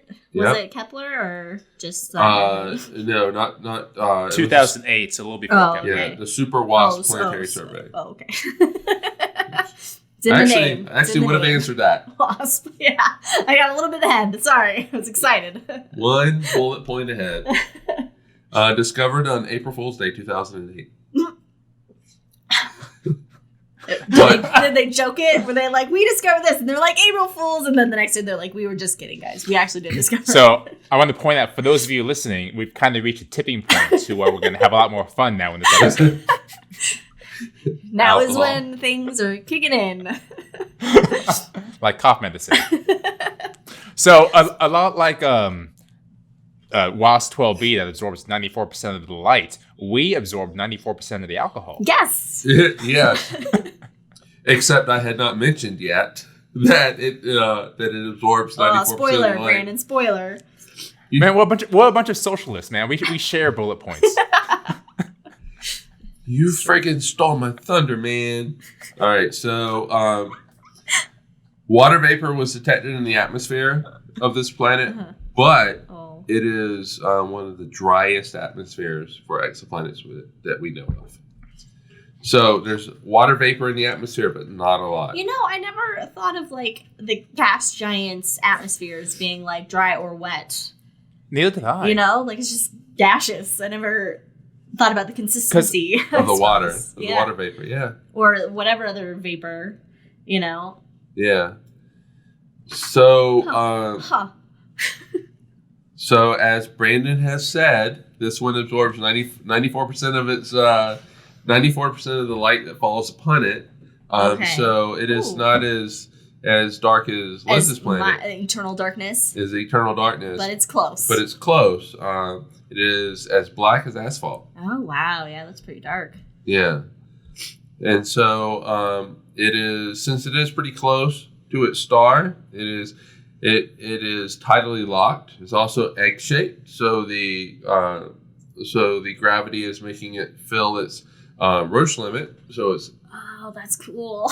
It's a death Roche lobe. And so it's egg-shaped, and the star is pulling material off of it. So the star is eating it. It's eating its own child. It is eating its own child. And it will probably be consumed by the star in about 10 million years. Brandon has no emotions right now. No reactions to this at all. It's just... it's a lot. It's like reading Cormac McCarthy in space, eating your own child, and it's just sad and depressing but beautiful at all the same time. It's like a great American novel. It's what this is. Mom and Dad, if you're listening, I'm glad you did not eat me as a child. Yeah, me too. But didn't the Titans eat their children? Yeah. Yes. Until Zeus slipped out and was like, Yeah, and then imprison them. Okay. Imprison them up until Hades freed them, and I love the plot of Hercules. Yes, okay. I know, that was a good episode. That was a fun one. So this is a Greek planet. So yeah, that sounds great. So... Yes. Oh, man. What would... I actually would love to be at this planet watching the material being pulled off. Oh, not on the Circling. planet. But wait. God, distance no. I want to be away from the planet. just like hanging out in your But station. when we say material, would we be able to see, like, visibly in our eyesight, see that material, or is it like an infrared? Ooh, Well, that's I a guess- good question. I mean, it depends. Wouldn't it depends on what the atmosphere is? Because when we see the density of the material coming off. when it, And so, Yeah. so if it's a lot of material that's coming off, then you But probably be able to see it. But at the same time, we think of like nebulae; those are really the gas is very spread out there. So That's you would think true. if it's a very concentrated gas, we'd be able to see it. Right. but would we see would it be in black and white? Would we see? Oh, got you. Would it be in color? Color. Yeah, I would say we'd probably be able to see it. Because I mean, we can see like Jupiter's atmosphere and it probably is going to be bluish white that's coming off of it. Well, it depends on the material. Yeah. On the material. but still, let's just pretend it's gonna be amazing. Well, all the artist renditions. Are amazing. It's beautiful. You will see it in the artist renditions. That's true. And you know what? All I have now is the colors of their wind stuck in my head. Man, I haven't watched Pocahontas in... I don't think I've seen it since I was a child. You should. The songs are brilliant. Well, it'll be on Disney Plus. I think. Yeah, but we're going to be watching Star Wars. That's true. God damn it. Oh, God. I have like 5 shots to make up. Oh, it's a drink. Wait a minute, how many drinks do we have to take? Because we ran out. Well, I it's made a lot of references. fine. There was a lot. It was really... All right. So we have a star that's eating a planet. So that's fun. What's next? Well, what's next is me, actually. I know. That's why I asked you. I was not expecting it to be me. I'm like, all right, I get to sit back now for this segment. But no, I have to keep going. We are going to go to the House of Frankenstein. Ooh. Yes, and so this one is HAT P11, B, also known as Kepler 3b. Okay. So the parent star for this is HAT P11, which is a K-type star, so that is cooler. It's cooler than our sun. Okay. This one is only 123 light years away in the constellation of Cygnus. Hey, Cygnus is Swan. Yep, and it would take us 2 million years to go. Oh, yay. To go there if we were attached to Voyager. Its mass is only about 81% that of the sun. Its radius is 68% that of the sun. Its luminosity is 1/4 that of the sun. So definitely a lot dimmer, cooler, more orangey, reddish. more orangey. It's 6.5 billion years old, so it's a little bit older than our sun. But K stars live longer than G stars like our sun. It's the SUV analogy. They're bigger they are, the faster they burn through their fuel. Right. The shorter their lifespans are.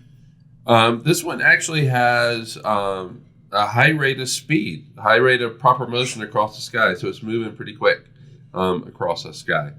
And that's probably a combination of its velocity, but also that it's closer to us, and so If it had that same velocity, but it was much further away, its proper motion would be Okay, I thought you meant like from the perspective of like its exoplanet, and I was like trying to imagine that, and I was like, "What's happening?" So thank you for clarifying. Nope, that's us. It's with our us. observation. Okay. And so it actually has. They think it has pretty active latitude regions, so it actually has pretty active star spots. So those would be sunspots. Yeah, star spots. I guess you. It's like Mars quakes. Yeah. So thinks it has pretty active star spots on its surface. Ooh, So that'd be pretty. it actually has 2 planets, but we're going to concentrate on one of those planets. And this planet that we're going to talk about is Kepler 3b, also known as HAT P11b, discovered in 2008 via the transit method. So Hey-o. Kepler, well, actually it was discovered differently, but it actually is part of the Kepler catalog. It has a mass 27 times that of the Earth's mass. So it's bigger than the Earth. Wow. Yep. By a quarter. Smaller than Jupiter, but bigger than the Earth. Its radius, its size, is about 1/3 that of Jupiter. Wait. I just want to point out that smaller than Jupiter, but bigger than the Earth, is still a huge amount of area. That is true. That is true. It's like small. It's like smaller than Russia, but bigger than Madagascar. That's a lot. That's a lot to cover. So, is it a gas giant, or is it? Yes, I believe it. Yes, it's a hot Jupiter. I think it goes into the hot Jupiter category. Okay. It is really close to the star, about 1/8 Mercury's orbit. Oh wow. 0.05 AU, 5 million miles, basically, roughly. 4.5, 5 million miles. Takes 5 days for it to go once around its star. Man, that's a lot of New Year's parties. A lot of what? New Year's parties. A lot of birthdays, New Year's parties. Just a lot of hangovers. You're aging real fast. Yeah, every 5 days we gotta celebrate a birthday. Nothing would get done. No, because it's all one big holiday. All right. All the Halloweens, Thanksgivings. Yeah, okay, I'm in. All right. So this one is highly eccentric. So we've in one of the planets that we've looked at before was perfectly circular. Mm-hmm. Its orbit was circular. This one is very elliptical at 0.22. Now that is roughly 10 times the eccentricity of the Earth's orbit. 11 times, actually. So, man, pretty stretched out. Extra large egg. Yes. Great. It's also really quite inclined to the star's rotation. So, I'm not really sure the physics that's going on with that, but because, as the star, when it was forming, as the cloud collapses down, that the gas pancakes out, which is where you get the planets, and that should be mirrored on the same in plane. That should reflect the star's rotation. Somehow? What? Formed after? Maybe, somehow? maybe it was a Pluto-esque planet. Further out that migrated in. So to get that inclination. Right. So it was discovered on January 2nd, 2008 by the HatNet project. And what they did was they analyzed 11,000 images from a couple satellites, HAT6 and HAT9. From I think it was 2004, 2006 that these images were taken, and they were able to find this planet. And it was confirmed, because that's the way science works, folks, is you make a discovery, but then you have to confirm it. It was confirmed by 50 radio velocity measurements. Okay. Dogs. Oh, they're not barking. That's close. They're not barking. Close. They're playing. The dogs are playing. The dogs are playing. Anyway, so, yeah, and as a side note, it really is how science works. You make a discovery, you announce it, but then it has to be confirmed.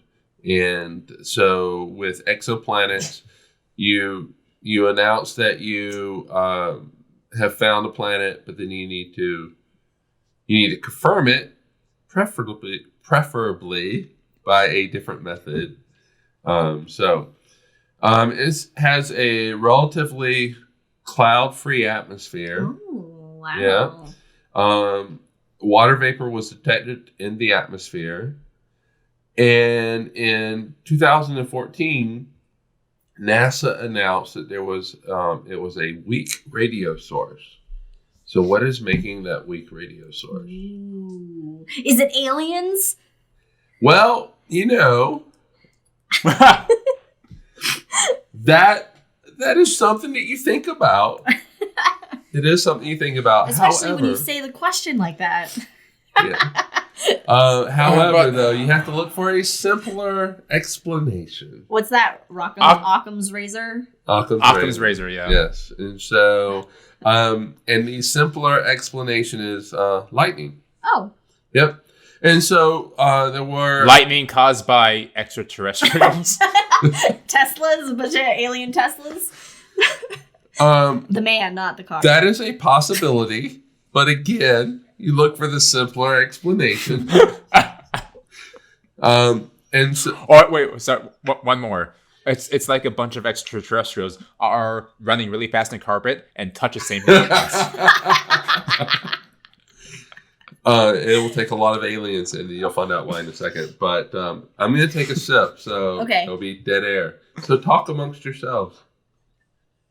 Well, I had something to say earlier, but I've forgotten. So now Mike's going to come back as we speak right now. I was going to let it just be silent. Well, you can fix it in post. I could actually, yes.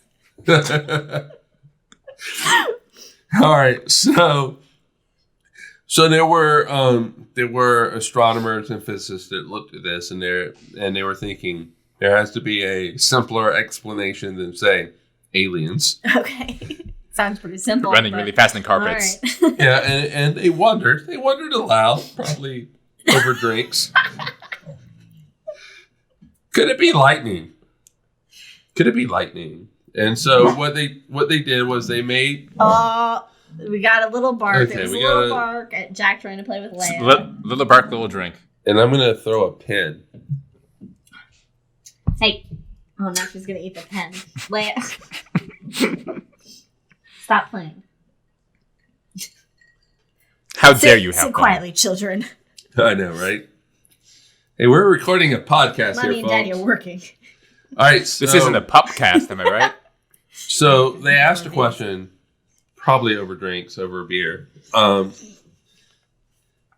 everybody in Twitch, here he is. Here's Jack. Here's our boy Jack. Could it be lightning? And they made an assumption. They assumed that the same processes that create lightning here on Earth and like Jupiter and Saturn are similar. And I mean, it's not a bad assumption to make. And doing that, they were able to say that they were able to figure out, and I want you to think about this for a second, especially Brandon, who's in Oklahoma City. Think about it. That there would be, to make that lightning, to make that radio source, you would need 3.8 million lightning strikes per square kilometer per hour. 3.8, nearly 4 million lightning strikes per square kilometer in 1 hour. Wow. Sounds like your typical Oklahoma springtime storm. Man, your chances of getting hit by lightning. Yes. Okay, so you say that sounds like a typical Oklahoma thunderstorm. That is the largest thunderstorms on Earth would produce only 1% of the radio strength that you're discovering for this planet. Oh my gosh. So nowhere near Oklahoma storms. That it reminds me of in Zelda Breath of the Wild, and there's a thunderstorm, and like the lightning is everywhere, and it'll hit you if you're wearing anything metal. you will get hit by lightning. Anyway, I've been playing a lot of Breath of the Wild recently. So, I mean, that is an amazing statistic, though. Yeah, that's crazy. 3.8 million lightning strikes. What would that look like? That would be amazingly beautiful. Well, there's only 3,600 seconds in an hour. So that's 1,000 strikes per second. Roughly. All over the entire planet. No, from this one fucking storm. Oh, just from one storm? Yes. Oh, shit. Yeah. I can't comprehend that. Our brains broke. No, so clearly you're not having 4 million Our lightning brains strikes. are fried. That's a good one. So clearly you're not having 4 million lightning strikes. Well, maybe you are, but most likely what it is that it's just a lot of energy that's being transported through those lightning strikes. Wow. That is mind melting. Actually, It really is. For me. That's crazy. That's a crazy ass planet. Yeah, and so I mean, for me, that makes when you look at the things that we experience here on Earth, it's nothing compared to what you can experience on these exoplanets, or you see them with these stars and galaxies that are out there. We're so vanilla. Yeah, but do we want it crazy? No, we don't. No, it's fine. We don't want crazies, y'all. No, we don't want that. All right. So that's fun. Yeah. So that is our Frankenstein planet. Okay. All right. Well, to go to another classic horror movie villain, monster, so to speak. I have the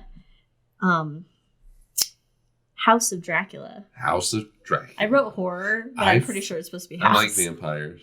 I love vampires. So honestly, I actually was a little bit disappointed after researching this planet because it's not as cool as I thought it was going to be. Okay. But that's okay because I have a really cool story to share regarding vampires and light that Mike and I had at an amusement park. Okay, I was wondering when it was going to come. I know, yes, and I was like, this is going to be the perfect time to share that story. But so this planet is called YZ Ceti D. Ceti spelled CETI, not SET. Not S. Yeah, like Ceti. For SETI, like the search for extraterrestrial intelligence, which is, if anybody has gotten to this point in the podcast, they know exactly what SETI is. So I just got excited. Yes, I know, and I thought of it too. So this planet, its parent star, it's an M-type star, so it's a very cool star. So it's one of the coolest types, and also then therefore like the oldest types of stars. And it's fairly close. It's only 12 light years from Earth. Oh, okay. Only 12 light years. Oh, just in the backyard. Really, it's just right over there. Just right that way, like that way. Over at Ivaloo. Over at Ivaloo's house next door. So this has 3 planets, but we're only going to talk about one planet, and that is YZ Ceti D. So it's the 4th, whatever number letter D falls. Third. Okay. Remember, A is the star. That's right. Look, I can't. Stay woke. I can't math Stay right woke. now. I can't math right now. It is a super Earth. Oh, okay. So not a hot Jupiter, super Earth. So it's just a little bit over the mass of the Earth, 1.4 Earth masses, but fairly close to its parent star. Its orbit is 4.7 days. 4.7 days? Yeah, 4.7 days. So it's fairly close to its star. I was gonna say something, and then I forgot what I was gonna say about that. But anyway, this planet is tidally locked with its star. So there's one side that's always night. And this is where Dracula comes in, because on that night side, it's always night and Dracula can't go out in the sunlight or starlight. But we're going to talk about that in a second. And Nita controls. Really? Trolls can't go outside in light? Yeah, that's how they get turned into stone. Come on, Bilbo says this in like the first 20 minutes. Okay. In my head, I was trying to remember every scene of that movie to be like, were they ever out in the daytime? Anyway, and the star from the planet would actually look blood red. Ooh. Oh, which cool. would be pretty awesome to see. That is awesome. So regarding that's all the cool shit about this planet. Oh, it's discovered by radial velocity in 2017. Anyway, that's cool. So regarding vampires, Mike and I were at an amusement park that's near us, and they do called Lagoon. They do a frightmare, so they have these like haunted houses that you walk through and stuff. So, and by the way, if you're ever in Salt Lake City, go to it and ride Cannibal. Oh yes, it's great. It's a great role. Amazing ride. Anyway, so we're in line to this haunted house, and we started talking about vampires, and we started talking about vampires. They don't fucking sparkle. For one, they fucking sparkle. Oh my god. But they burn up in the sunlight, and then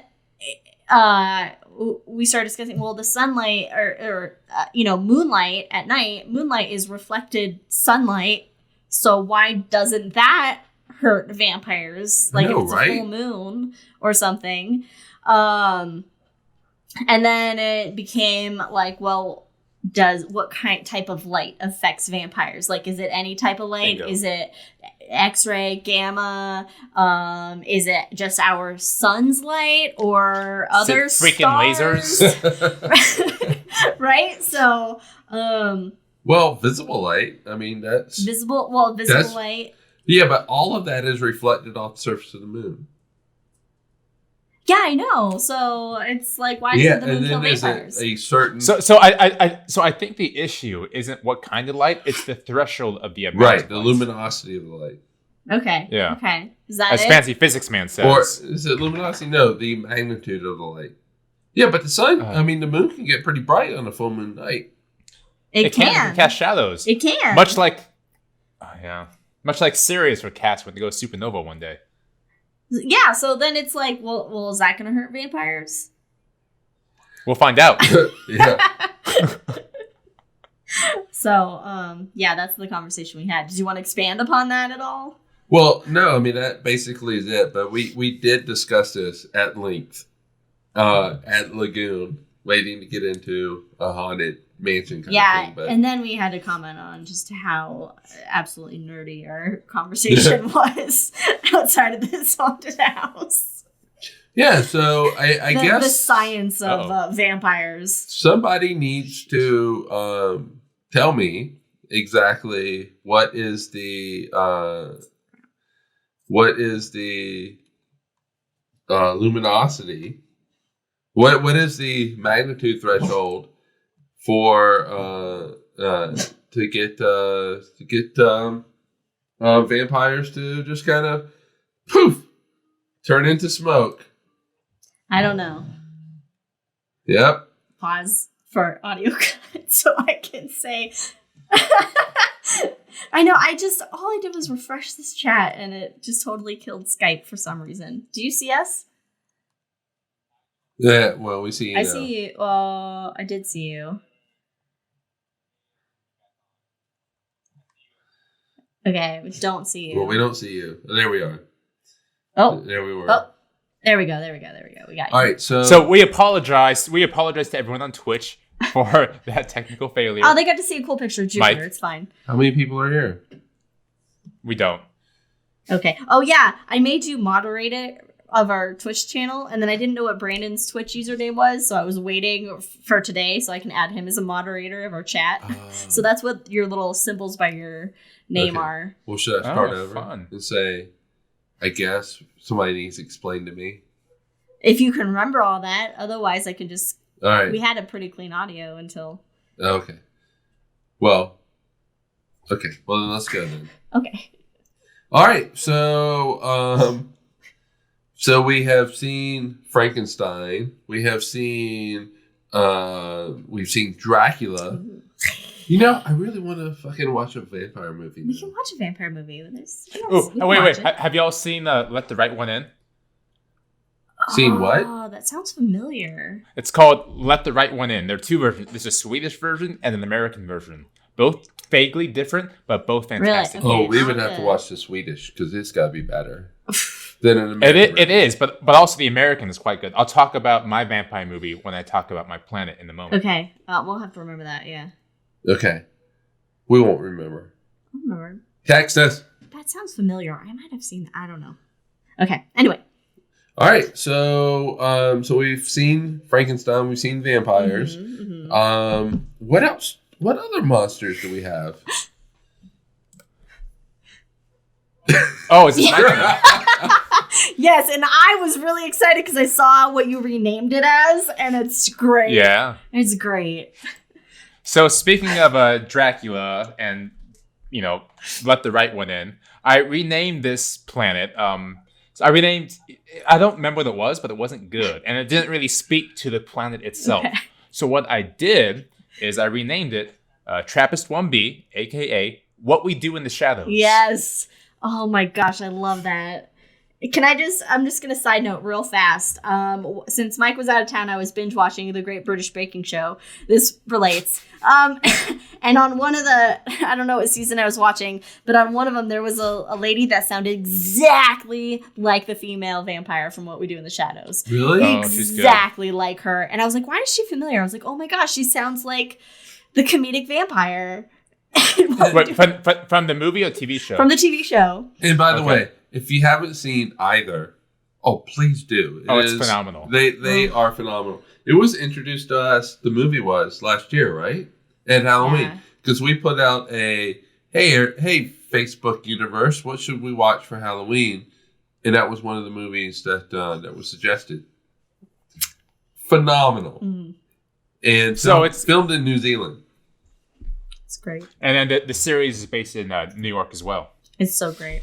So anyway, what is this planet that you have? So I'm calling it What We Do in the Shadows because it's, again, a very dark planet. It's not nearly as dark as Eternal Darkness or anything like that. Mm-hmm. But the host star, TRAPPIST-1, is only 5% as bright as the sun.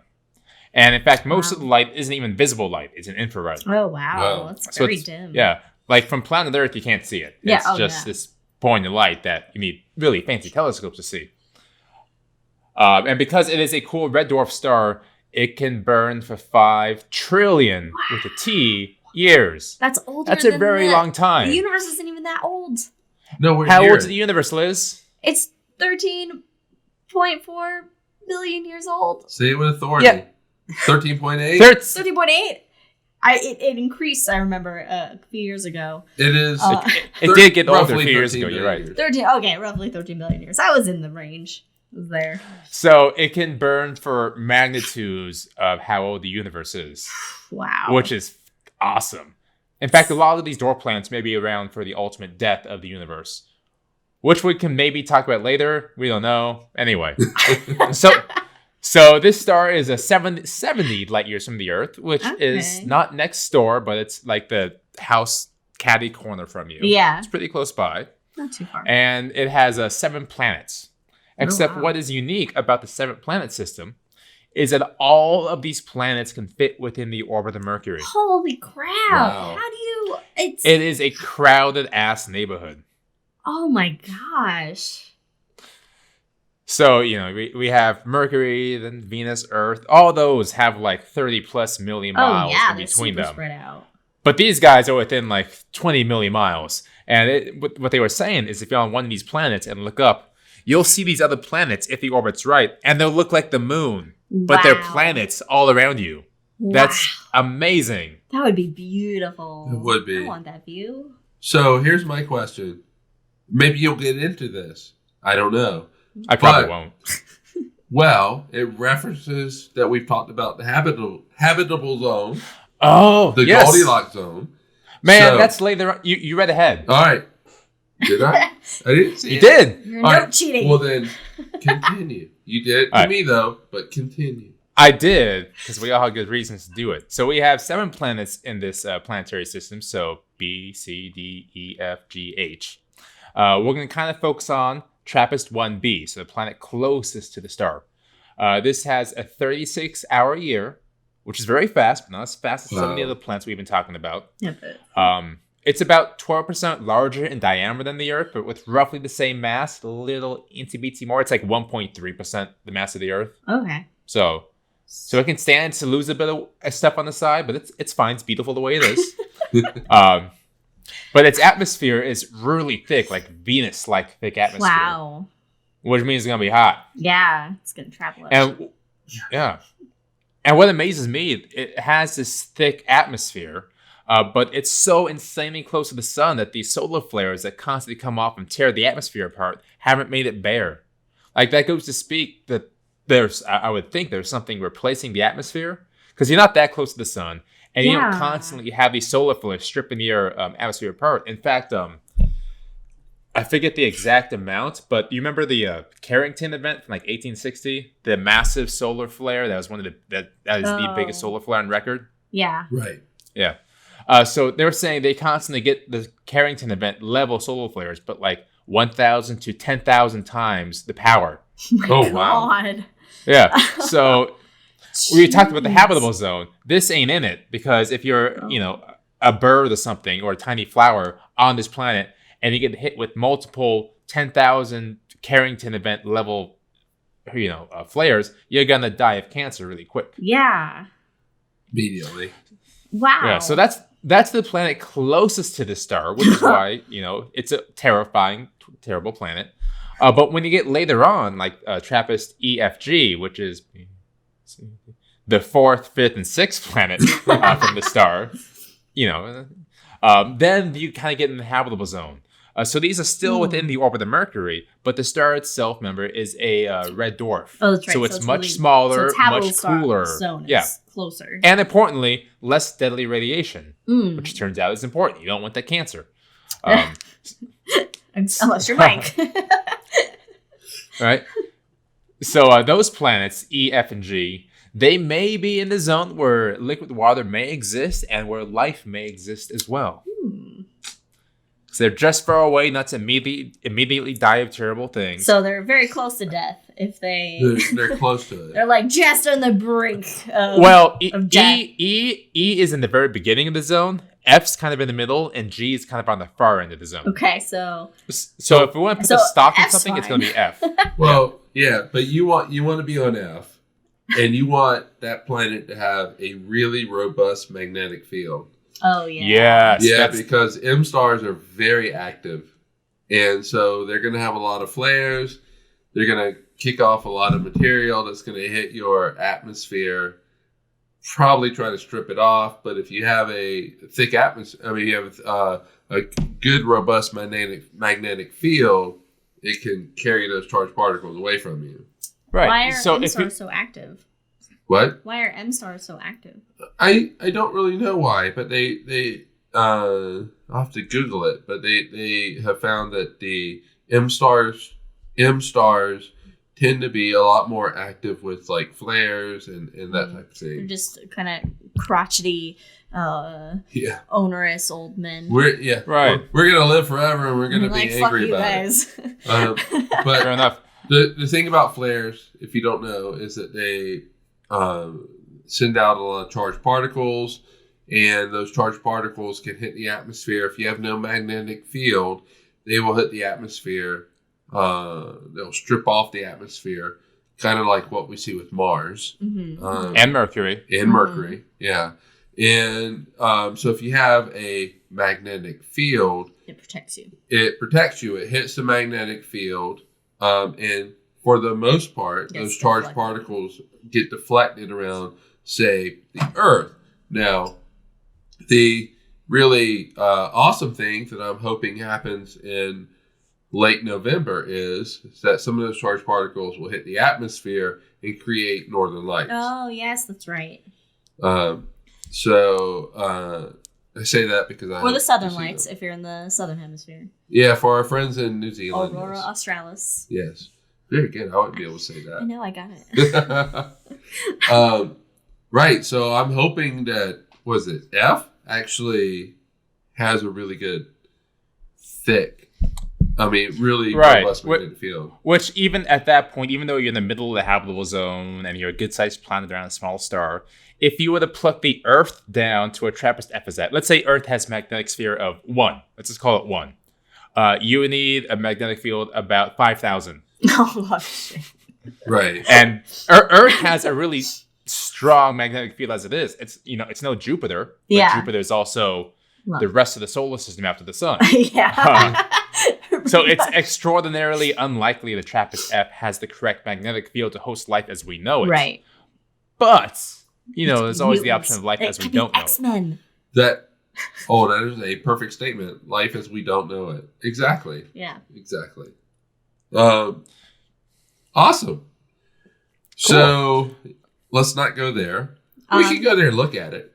From a distance. From a distance. Yeah. Not in a place. Well, we're already at a distance. Everything is from distance with these guys. but like where we can see it, but not die from it. Okay, I'm good with that. Okay. And in fact, the next planet, which is also one of mine, is the closest planet we know of outside the solar system. Ooh. Ooh. Yeah, Nice. This is in the system Proxima Centauri. Also, right next door. Like 4.2 light years, man. So there's this. They're in our fucking house, man, and they're calling us. in the backyard. Get the bat. So Proxima Centauri. I'm going to talk about the planet in a moment, but I didn't do any research into it, so I'm going to talk about something else. There's this. Yes. About 2 or 3 years ago, was it 4 years ago by now? There was this really rich Russian billionaire that started this project called Starshot. And Starshot would have a small army of these tiny CubeSats that would be launched as fast as humanly possible out of the solar system and towards the nearest star. And at the speeds that they would constantly accelerate through, they would be able to travel those 4.2 light years and take pictures of the nearest star and those planets within 75 years. Within a lifetime. Wow. Within a lifetime. Probably not my lifetime, although I intend to live forever. So far, so good. Together forever. Yeah. We're like Sybil. So within 75 years, image those planets and send the imagery back to planet Earth. Nice. So plus 4.2 years after you arrive. Oh my god. Nice. But yeah, that's just a phenomenal task. And if you're going to spend your money on something, and if you're not going, I guess, to immediately try to cure, all these diseases that Bill Gates is trying to cure, why not take pictures of stars far away and their planets? I know. We need to get on this light speed thing. We do. Holy shit. Yeah. We're not going to be able to explore shit without it. All right. Well, we can't explore lots of things, but we can't put, people anywhere else. We can't really explore. Which planetary tangible. protection? I just want to say planetary protection will be a whole nother podcast, and I would dive deep into that. But until that time, I know. We've already heard your rant about the tardigrades on the moon. We know how you feel. No, that's something else. Okay. But as far as human existence, surviving in the other star field, well, that's a whole other thing. Okay. But this planet was called Mummy Returns. I don't know why. Yeah, I don't know. And there's actually even some debate as to whether it exists or not. Ooh. There was some debate. I do recall seeing that. It's just between probably really crotchety old astronomers who hold tight onto their belief systems. I think that was the general gist of it. Okay. Cool. All right. So that was that one. Yeah, that's all I got. It's 1.3 mass of the Earth.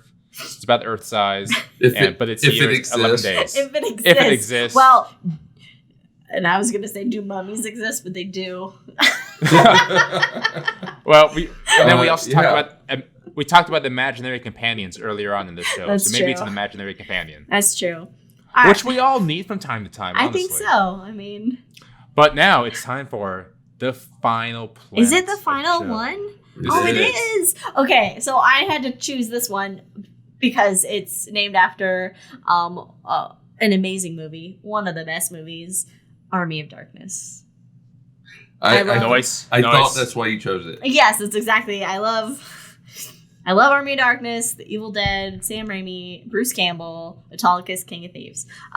So Army of Darkness is its parent star is HD 209458. Oh God, I love that. Hot, sexy. It's just yeah, so romantic. It is. It's really nice. Moonlit, stroll on the beach. On HD 209458. Oh God, yeah. It's the star in the system. It's an F-type star. And it's 158 light years from Earth, so not too far away. And there's only one planet, and that is HD 209458b. So I love how apparently the most romantic star in the universe, the Army of Darkness star, only has one companion which it will spend its entire life with. I know. It's just, it's an army of one. It all. An army of one. Or is it one companion that's showing us that we know of? Ooh. Maybe that's another one. Hey, they're just, Maybe it has this whole other lifestyle. Unseen companions. It may even be like a binary star system and some weird star planet stuff going on. Hey, don't know. But what we do know is that is that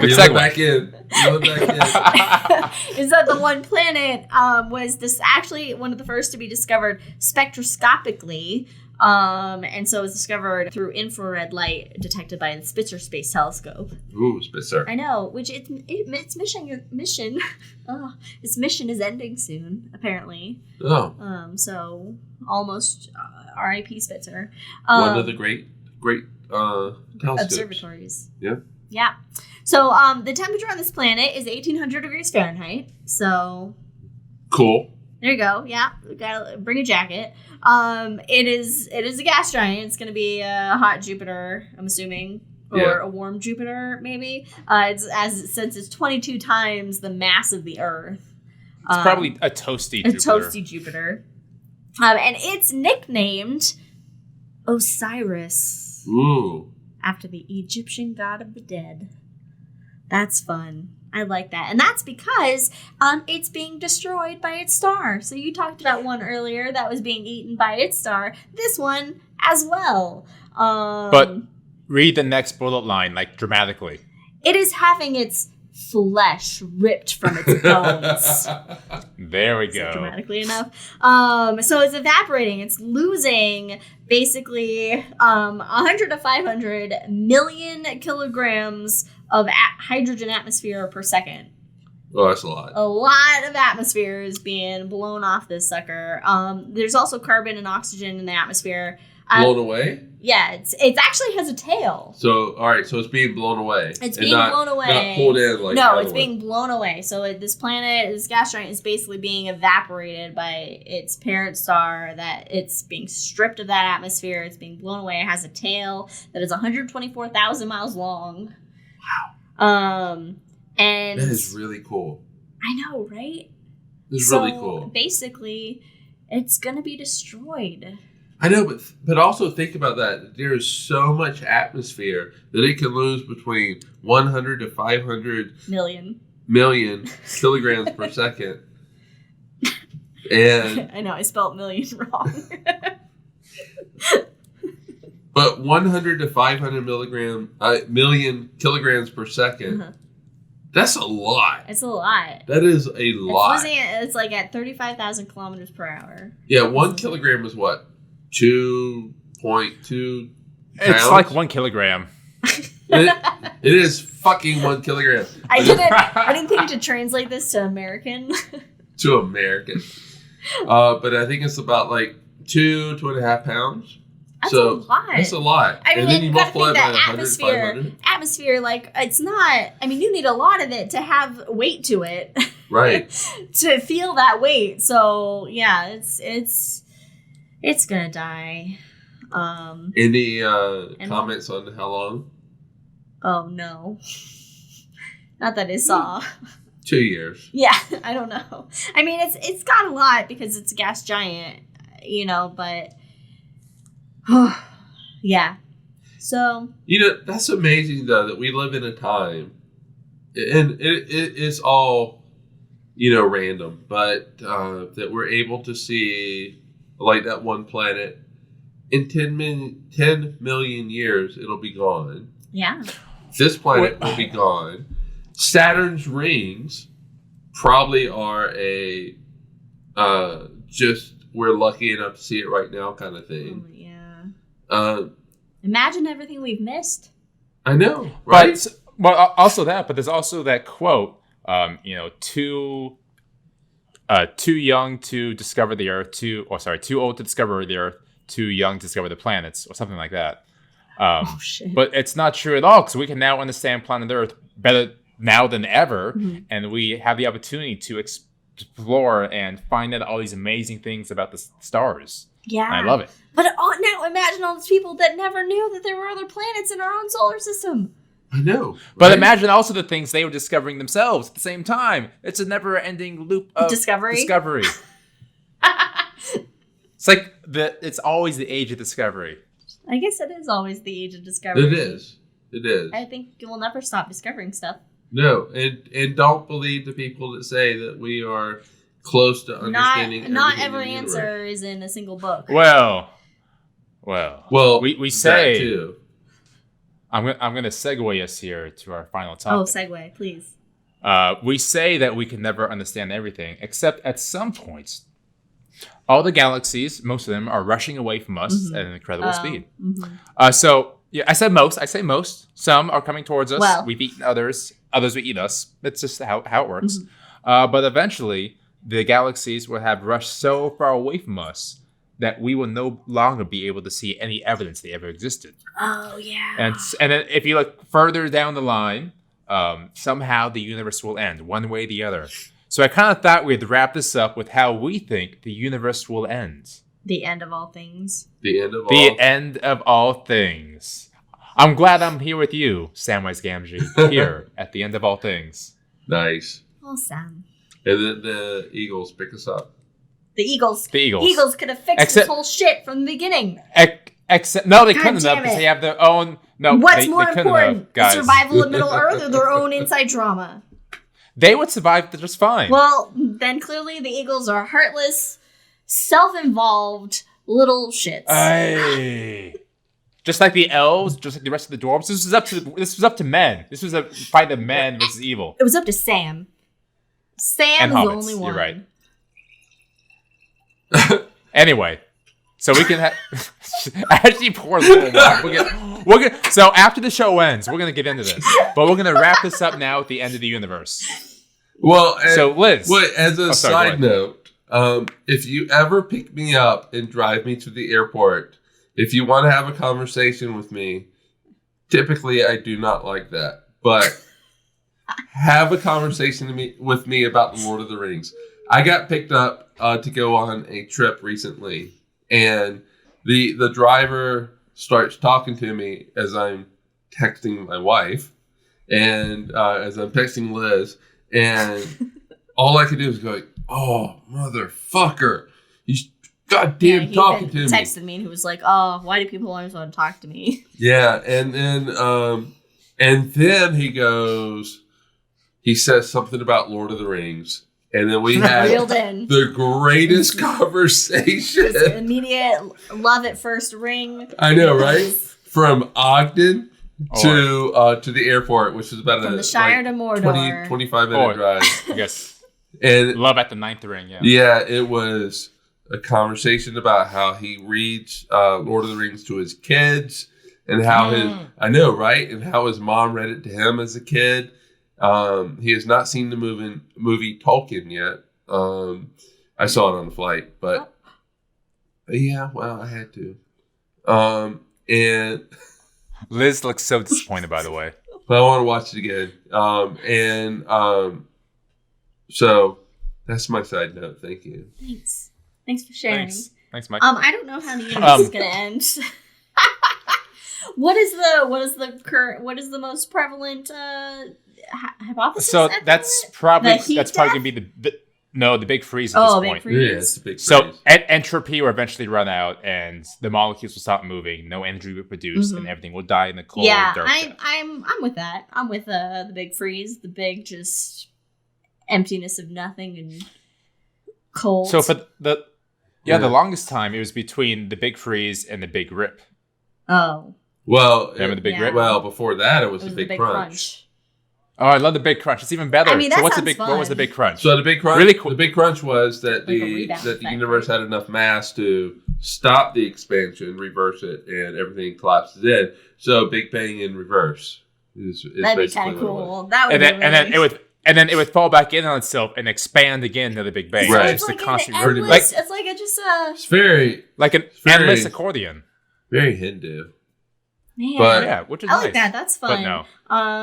No. Since the universe is expanding and then everything gets spread out, it makes sense that everything's gonna, stars don't live forever. Right. And eventually you're gonna have less star production, and then, Well, yeah, the universe so you is don't gonna have become star production. the universe is gonna become infertility. You got it right. But it's interesting. Like let's say humanity survives. So what will humanity actually see? We won't be at that point. We won't be humanity. We'll be a species far advanced with fewer of our weaknesses and more of our strengths. Is that really what's going to happen, or are we going to fuck it up somehow? If we're still around in 6 billion years, yeah, we'll have to be that. All right. Well, let us assume we're around much longer than 6 billion years. So what are these people going to see, quote unquote, it's gonna take a lot people? Longer to get to places. They're going to see that the universe is going to go from hundreds of billions of galaxies down to one, the very galaxy that they're in. Oh God, and then it's going to be a fight for galactic resources. And they'll just think that the idea of other galaxies is like a myth portrayed by their ancestors. Star Wars is the end of the universe. In a galaxy. It's in the last remaining galaxy, a galaxy far, far away. Yeah, well, so, it's going to go from hundreds of billions of galaxies down to one, and then it's going to be, you watch the stars slowly blink out. Oh, it's so cool. They'll go supernova. Oh my God. And let's just hope that you're around the final star that finally just, because... So there's a great short story out there by Isaac Asimov called The Last Question. And it just basically asks constantly the question throughout the age, can entropy be reversed all the way up to the very end of the universe? So if you have a moment, check out that short story. It takes 5 minutes to read. It's a lot of fun.